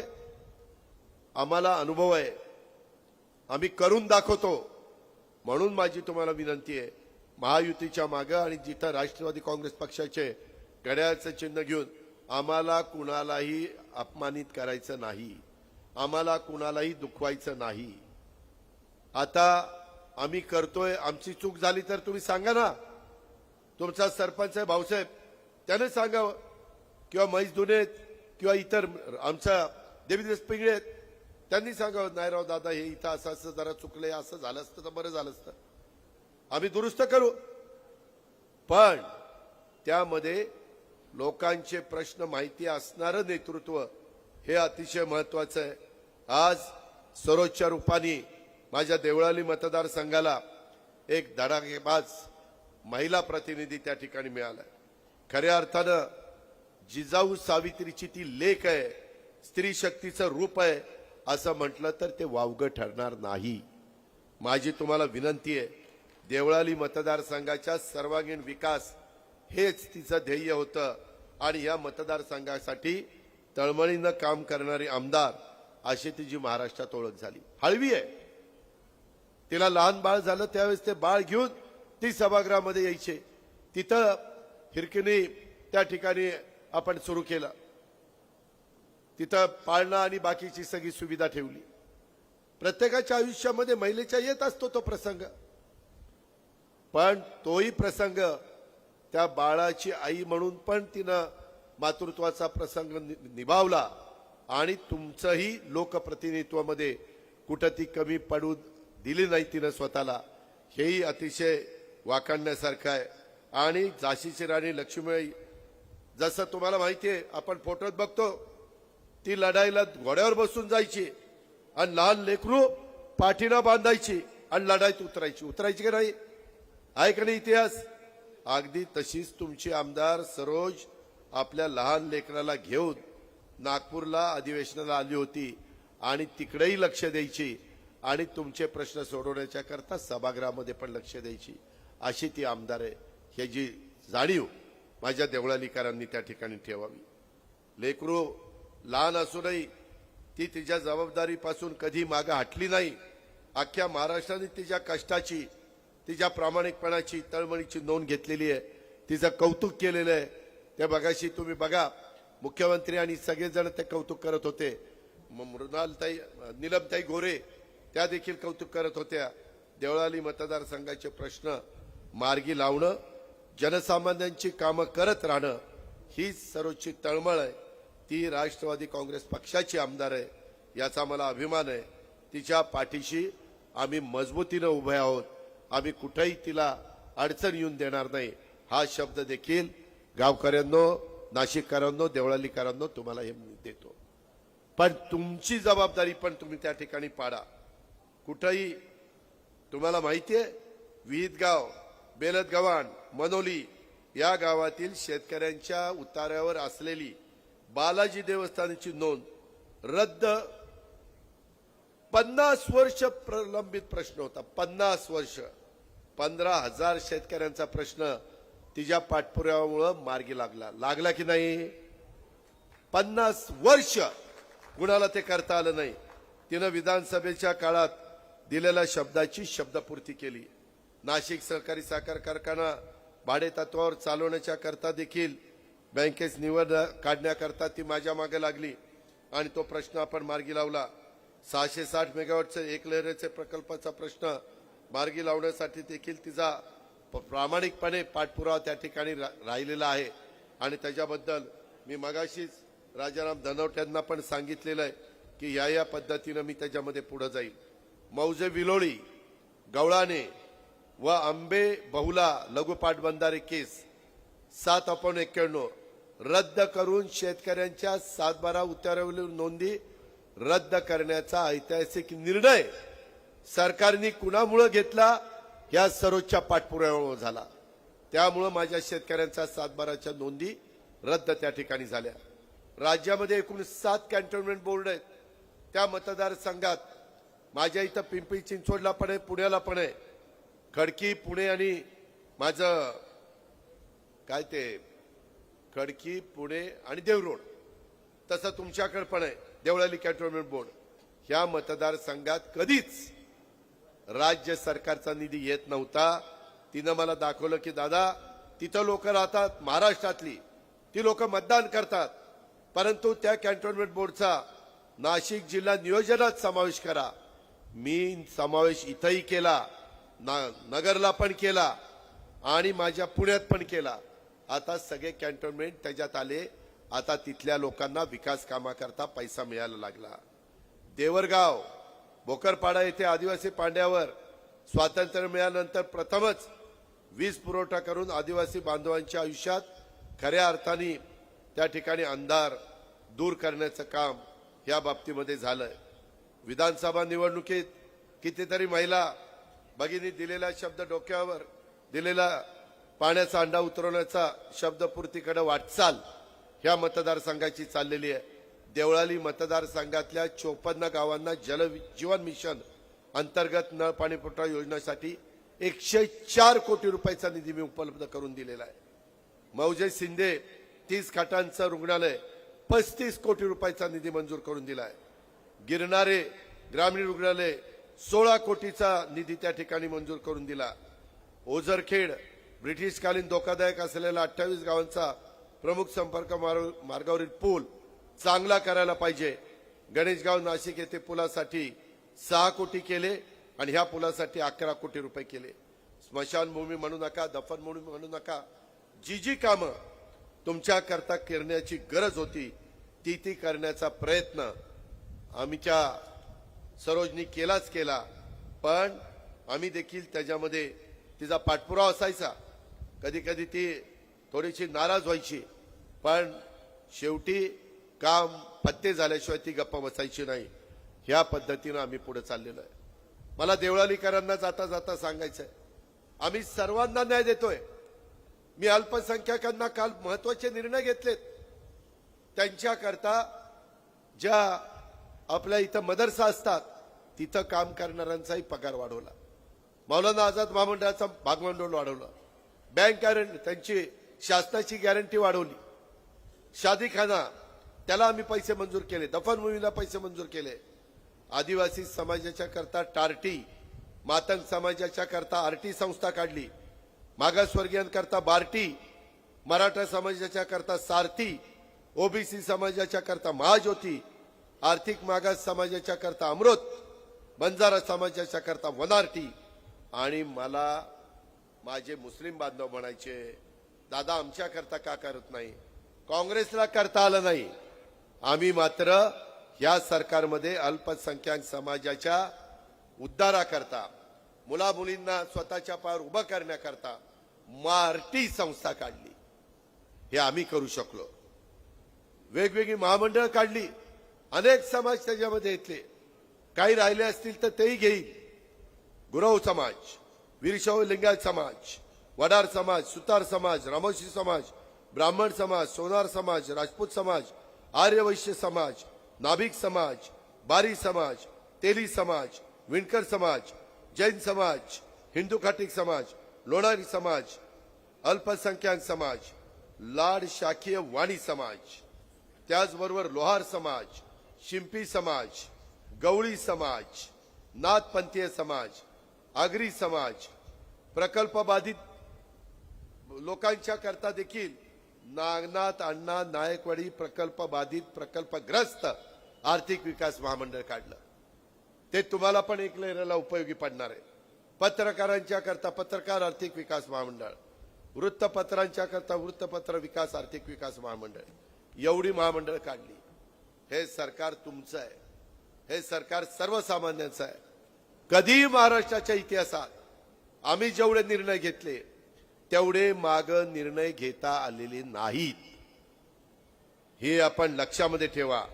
म्हणून माणिकराव, मी, सरोज, त्याच्यामध्ये आमचे भाऊसाहेब, आम्ही सगळ्यांनी सांगितलं की बाबा आपल्याला महायुतीचं सरकार आणायचं आहे. माझी आपल्याला विनंती आहे की ह्या सगळ्या गोष्टी मायमाऊलींनो तुम्ही अजिबात घाबरू नका. विरोधक लाडकी बहीण योजनेमध्ये माझ्या मायमाऊलींच्या, माझ्या बहिणींच्या मनामध्ये काही भ्रम पसरवतील. येत्या निवडणुकीमध्ये आपण त्यांचं ऐकू नका. माग असंच त्यांनी खोटं सांगितलं. संविधान बदलणार, घटना बदलणार, कायदा बदलणार, आरक्षण काढणार. काढलं?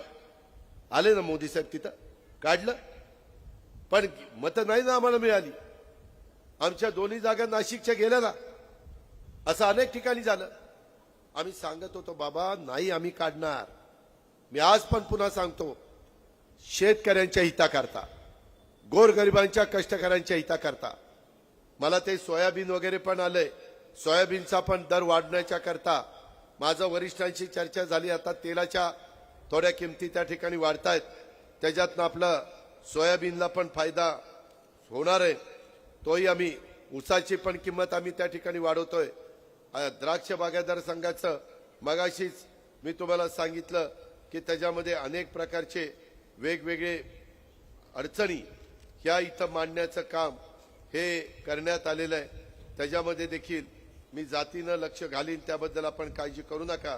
कैलासराव भोसलेंनी आणि बाकीच्या सगळ्या माझ्या सहकारी मित्रांनी दिलेलं आहे. काल एक चांगला निर्णय राष्ट्रवादी काँग्रेस पक्षाच्या बाबतीमध्ये झाला. त्याचा फायदा याही मतदारसंघाला होणार आहे. इगतपुरीचा आमदार त्याच्यामध्ये भाजपचं सरकार आलं, पण तो जिल्हा परिषदेचा राष्ट्रवादीचा होता. काँग्रेसला उमेदवार नव्हता. 19ला आम्ही त्याला उमेदवार म्हणून तिथं दिला. आज हिरामणनी काल इगतपुरीच्या आमदारांनी इंदिरा काँग्रेसमध्ये राष्ट्रवादी काँग्रेस पक्षामध्ये प्रवेश केला आणि तो एकटा आला नाही. तिथं संदीप गुळवे, संपत नाना सकाळे, जनार्दन मामा माळी, उदय जाधव, विनायक माळेकर, जयराज दांडे, प्रशांत कडू, पांडुमामा शिंदे, ज्ञानेश्वर कडू, जगन कदम, फिरोज शेख, दशरथ बागडे, दिलीप चौधरी, तुकाराम सहाणे, रमेश जाधव, सुदाम भोर, संपत वाजे, अरुण गायकर, शिवाजी सिरसाट असे असंख्य कार्यकर्ते. मला रात्री उशीर झाला. मी सुनील तटकरे आम्ही सगळेजण होतो. त्यांचं स्वागत केलं. आपल्याला जास्तीत जास्त जागा ह्यावेळेस नाशिक जिल्ह्यातनं त्या ठिकाणी निवडून आणायच्यात. त्याबद्दल तुमच्या आशीर्वादाची मला गरज आहे. तुमच्या पाठिंब्याची गरज आहे. मी शेतकरी आहे, तुम्ही शेतकरी. आपल्या दोघांची जात शेतीची आहे आणि ह्या योजना पुढे आपल्याला चालू ठेवायच्या. हे जे खोटा नाटा प्रचार पसरवतायत त्याला तुम्ही भीक घालू नका, त्याला बळी पडू नका. जे लोकसभेला घडलं ते. आता ह्या ज्या योजना मंजूर केल्यात, हजारो कोटी रुपयाची कामं आपल्याला करायची आहेत. आता लवकरच महायुतीचे उमेदवार जाहीर होतील. त्याच्यामध्ये उमेदवार म्हणजे कुठल्या जागा कुणी लढवायच्या ते, राष्ट्रवादीनं कुठल्या, शिवसेनेने कुठल्या, भाजपने कुठल्या, समोरच्यांचाही होईल कुठल्या तिघांनी कुठल्या लढवायच्या. अजूनही काही तिसरी आघाडी आहे, अजूनही काही उभे राहतील, तो त्यांचा अधिकार आहे. पण विकास कोण करणार आहे? विकास कोणी केला आहे? पुढे विकास करण्याची धमक आणि ताकद कुणाच्यात आहे? केंद्रातनं निधी आणण्याची क्षमता कुणाच्यात आहे? हे आपण लक्षात घ्या. आणि उद्या आपली जी महत्वाची पिकं आहेत, कांदा असेल, ऊस असेल, द्राक्ष असेल, माझा टोमॅटो असेल, माझा भाजीपाला असेल, माझ्या वेगवेगळ्या पद्धतीनं फळबागा असतील, ह्याच्याकरता दूध असेल, रेशीम उद्योग असेल, अशा या सगळ्या गोरगरीब घटकाला आणि शेतकरी बांधवाला खऱ्या अर्थाने मदत करणारा कोण आहे ह्याचाही विचार करा. तुम्ही तो विचार केल्यानंतर तुमच्या लक्षात येईल की खऱ्या अर्थाने महायुती सरकार तुम्हाला मदत करणार आहे, राष्ट्रवादी काँग्रेस पक्ष तुम्हाला मदत करणार आहे. कधी तुम्हाला वाऱ्यावर सोडणार नाही. कुठली अडीअडचण आली तर राष्ट्रवादी काँग्रेस पक्ष तुमच्या पाठीशी मजबूतीने उभा राहील. हा विश्वास, हा शब्द मी ह्या सभेच्या निमित्तानं तुम्हाला सगळ्यांना देतो. आणि तुमच्या सगळ्यांच्या मनामध्ये तोच उमेदवार मी तुम्हाला देईन. तुम्ही काळजी करू नका. निवडून देण्याचं काम मात्र तुम्ही त्या ठिकाणी चांगल्या पद्धतीनं करा. आजूबाजूच्याही भागामध्ये तुमचा सगळ्यांची मदत होणार आहे. सिन्नरची मदत देवळालीला, देवळालीची मदत सिन्नरला, निफाडला, कळवणला, माझ्या दिंडोरीला, माझ्या येवल्याला, या पद्धतीनं आपल्याला पुढे जायचंय. इतर पण जागा आपल्याला चांगल्या मताधिक्याने विजय करायच्यात. पण आपण कुठं गैरसमज करून घेऊ नका. खोट्या नाट्या प्रचाराला बळी पडू नका. एवढीच आग्रहाची, नम्रतेची, कळकळीची विनंती करतो. आज ज्या ज्या योजनांचं भूमिपूजन झालंय त्या योजना गतीनं पूर्ण करण्याच्या करता मी माझं सर्वस्व पणाला लावीन. निधी कमी पडू देणार नाही हा शब्द देतो आणि आपली रजा घेतो. जय हिंद, जय महाराष्ट्र. जोरदार एकदा दादांसाठी टाळ्या झाल्या पाहिजेत. नाशिक रोड बार असोसिएशनचे सुदाम गायकवाड अध्यक्ष आणि त्यांचे सर्व पदाधिकारी उपस्थित झाले. सगळ्यांनी एकदम मंचावर येऊ नका. गार्ड प्लीज प्लीज जरा हे करा. यानंतर यशवंत ढिकले सर यांना मी विनंती करेन की त्यांनी आभार प्रदर्शन करायचं आहे. मंचावर गर्दी करू नका. सगळ्यांनी सहकार्य करा. यशवंतजी ढिकले. देवळाली मतदारसंघातील विविध विकास कामांच्या उद्घाटनाच्या प्रसंगी महाराष्ट्र राज्याचे लाडके उपमुख्यमंत्री अजितदादा पवार साहेब, निफाड तालुक्याचे आमदार दिलीप काका बनकर, सिन्नर तालुक्याचे आमदार माणिकरावजी कोकाटे आणि ज्यांच्या प्रयत्नातून या ठिकाणी आज 330 कोटी रुपयाच्या विविध विकास कामांचं उद्घाटन होतंय ते आपल्या देवळालीच्या हिरकणी सरोजताई आयरे यांच्या विनंतीला मान देऊन या ठिकाणी महाराष्ट्र राज्याचे उपमुख्यमंत्री उपस्थित राहिले त्याबद्दल मी सर्व ग्रामस्थांच्या वतीनं त्यांचे आभार मानतो. या ठिकाणी पत्रकार बंधू त्याचप्रमाणे पोलीस डिपार्टमेंट या सर्वांचे पण मी आभार मानतो आणि आजचा हा कार्यक्रम संपला असं जाहीर करतो. धन्यवाद टिकले साहेब. सर्वांचे मनापासून आभार. सहकार्य करा, एकदम गर्दी करू नका. जाताना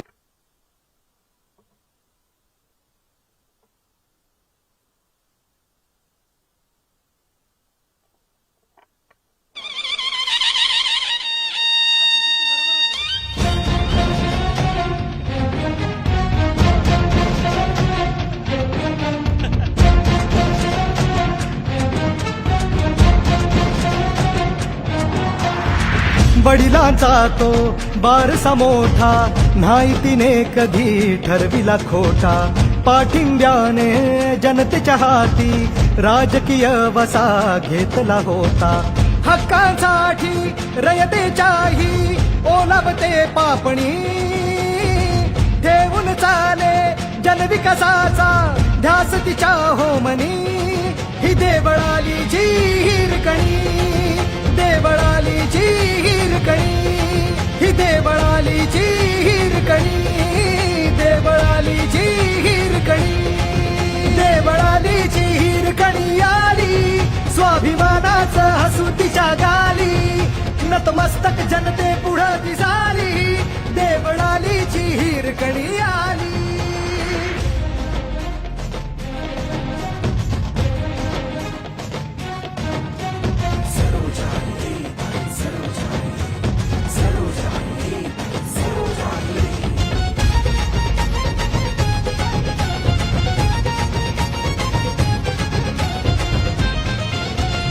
नाही जे झालं 30 वर्षात, घडविल ताईनं 5 वर्षात. अडचणींचा झाला आघात, सोडली नाही कधी जनतेची साथ. मतदारसंघाला सजीव लावला, दिनरात त्यासाठी हा जीव धावला. कमी वेळेत जास्त काम बोलले, असा कर्तृत्वाचा झेंडा रोवला, असा कर्तृत्वाचा झेंडा रोवला. पूर्ण केली जनतेची हो एकूण एक मागणी, मजबूत केली गावांसोबत नात्यांची बांधणी. ही देवळालीची हिरकणी, देवळालीची हिरकणी, ही देवळालीची हिरकणी, देवळालीची हिरकणी. देवळालीची हिरकणी आली, पसरवण्या जनतेत खुशहाली.